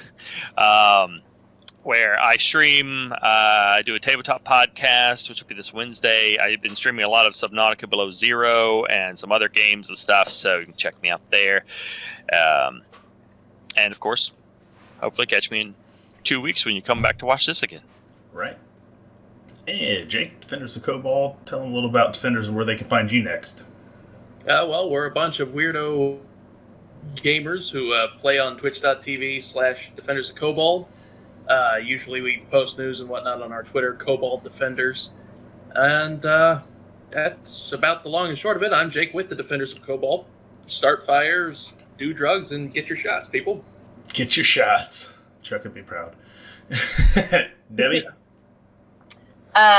Yes, you can find me on Twitch. I'm Debbie Snacks. I'm usually playing in other folks' games on other channels. I'm here again in 2 weeks.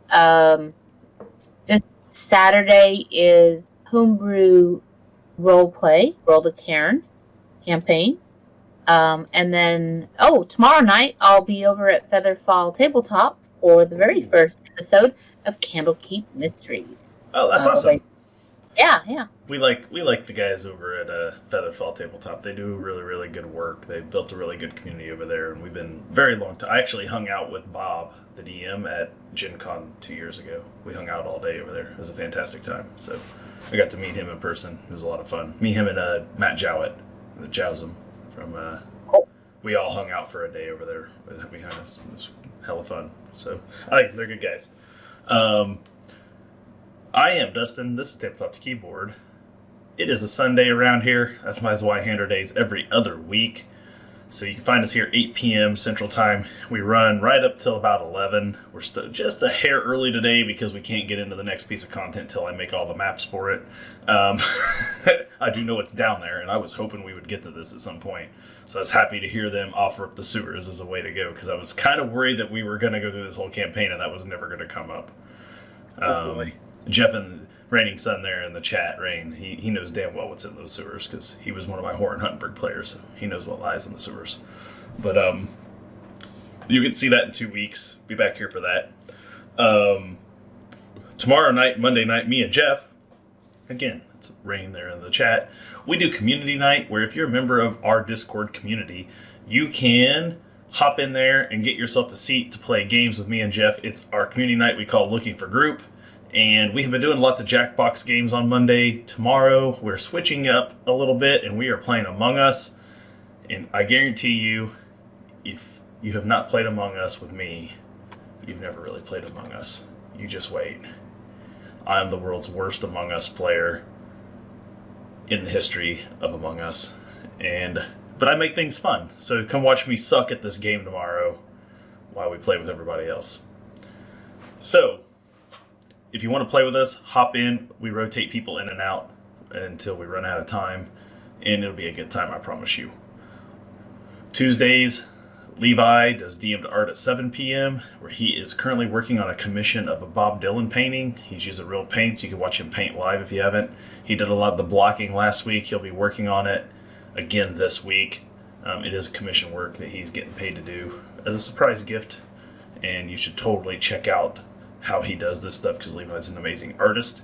2 hours at 9 p.m. When that is over, Cameron takes over for Bardic Knowledge, where much of the music you hear throughout many of our games is created by Cameron, not Vigilantes of Vallandria's music. That I have outsourced somewhere else, because I started using this guy's music back in Terra and Treefell before Cam was making music for us. But Cam does make a lot of music that appears on many of our other shows. Credit where credit's due. All the Everstorm music, all of that is out there. And if you go to Bandcamp, you can find Cam's music there. It is DMCA free. You are free to use it. You can download it, use it in your own streams, your own games. Just give Cam some credit. And if you want to, you can obviously donate to Cam for his hard work. But he makes all that music live on Bardic Knowledge, and he does that on Tuesday nights. So hop over, see the music making process, watch Levi make the art. That's what we do around here on Tuesdays. Wednesday night this week, I will be back running my Vampire the Masquerade game, I Kindred. It is Chapter 3, Mortis Ultima, where the young group of fledgling vampires are about to learn the sixth and final tradition of the Camarilla, destruction. So, if you're unfamiliar with Vampire the Masquerade, you can come and learn a little bit about Vampire Society along with the players, whose characters are learning about Vampire Society as they get ready to become their own individual little vampires running around in a world. And that's what you'll get to see on Wednesday night. Thursdays are a night off around here. Fridays, Clint's been doing 3D print streams. They run most of the day, so you can hop in there periodically and see the progress on whatever it is he decides he's going to make. And you can watch that little thing. It's kind of mesmerizing to watch that little thing do its... sit there and just run those little patterns all damn day. I hop in every now and then just to see the progress, and it's really, really cool. I'm totally want one after seeing his work, to be honest. And then we're 2 weeks out for Saturday and Sunday when Everstorm and Vigilantes return. So we got on the same weekend somehow. So Everstorm was last night. So in 2 weeks for Everstorm, 2 weeks for Vigilantes. And that is our exhausting list of programming we do here at Tabletop to Keyboard. So tune in here, follow us on Twitter, follow us in our Discord, and we will see you all in a couple of weeks. We are going to go raid our friends at the Grouch Couch, so hold on tight. And here we go to see what they are up to. I believe they should be starting a new season of Drunks and Dragons this week or maybe next week. So it might be character creation. Hop over. We'll find out what's going on. We will catch you all in 2 weeks. Peace.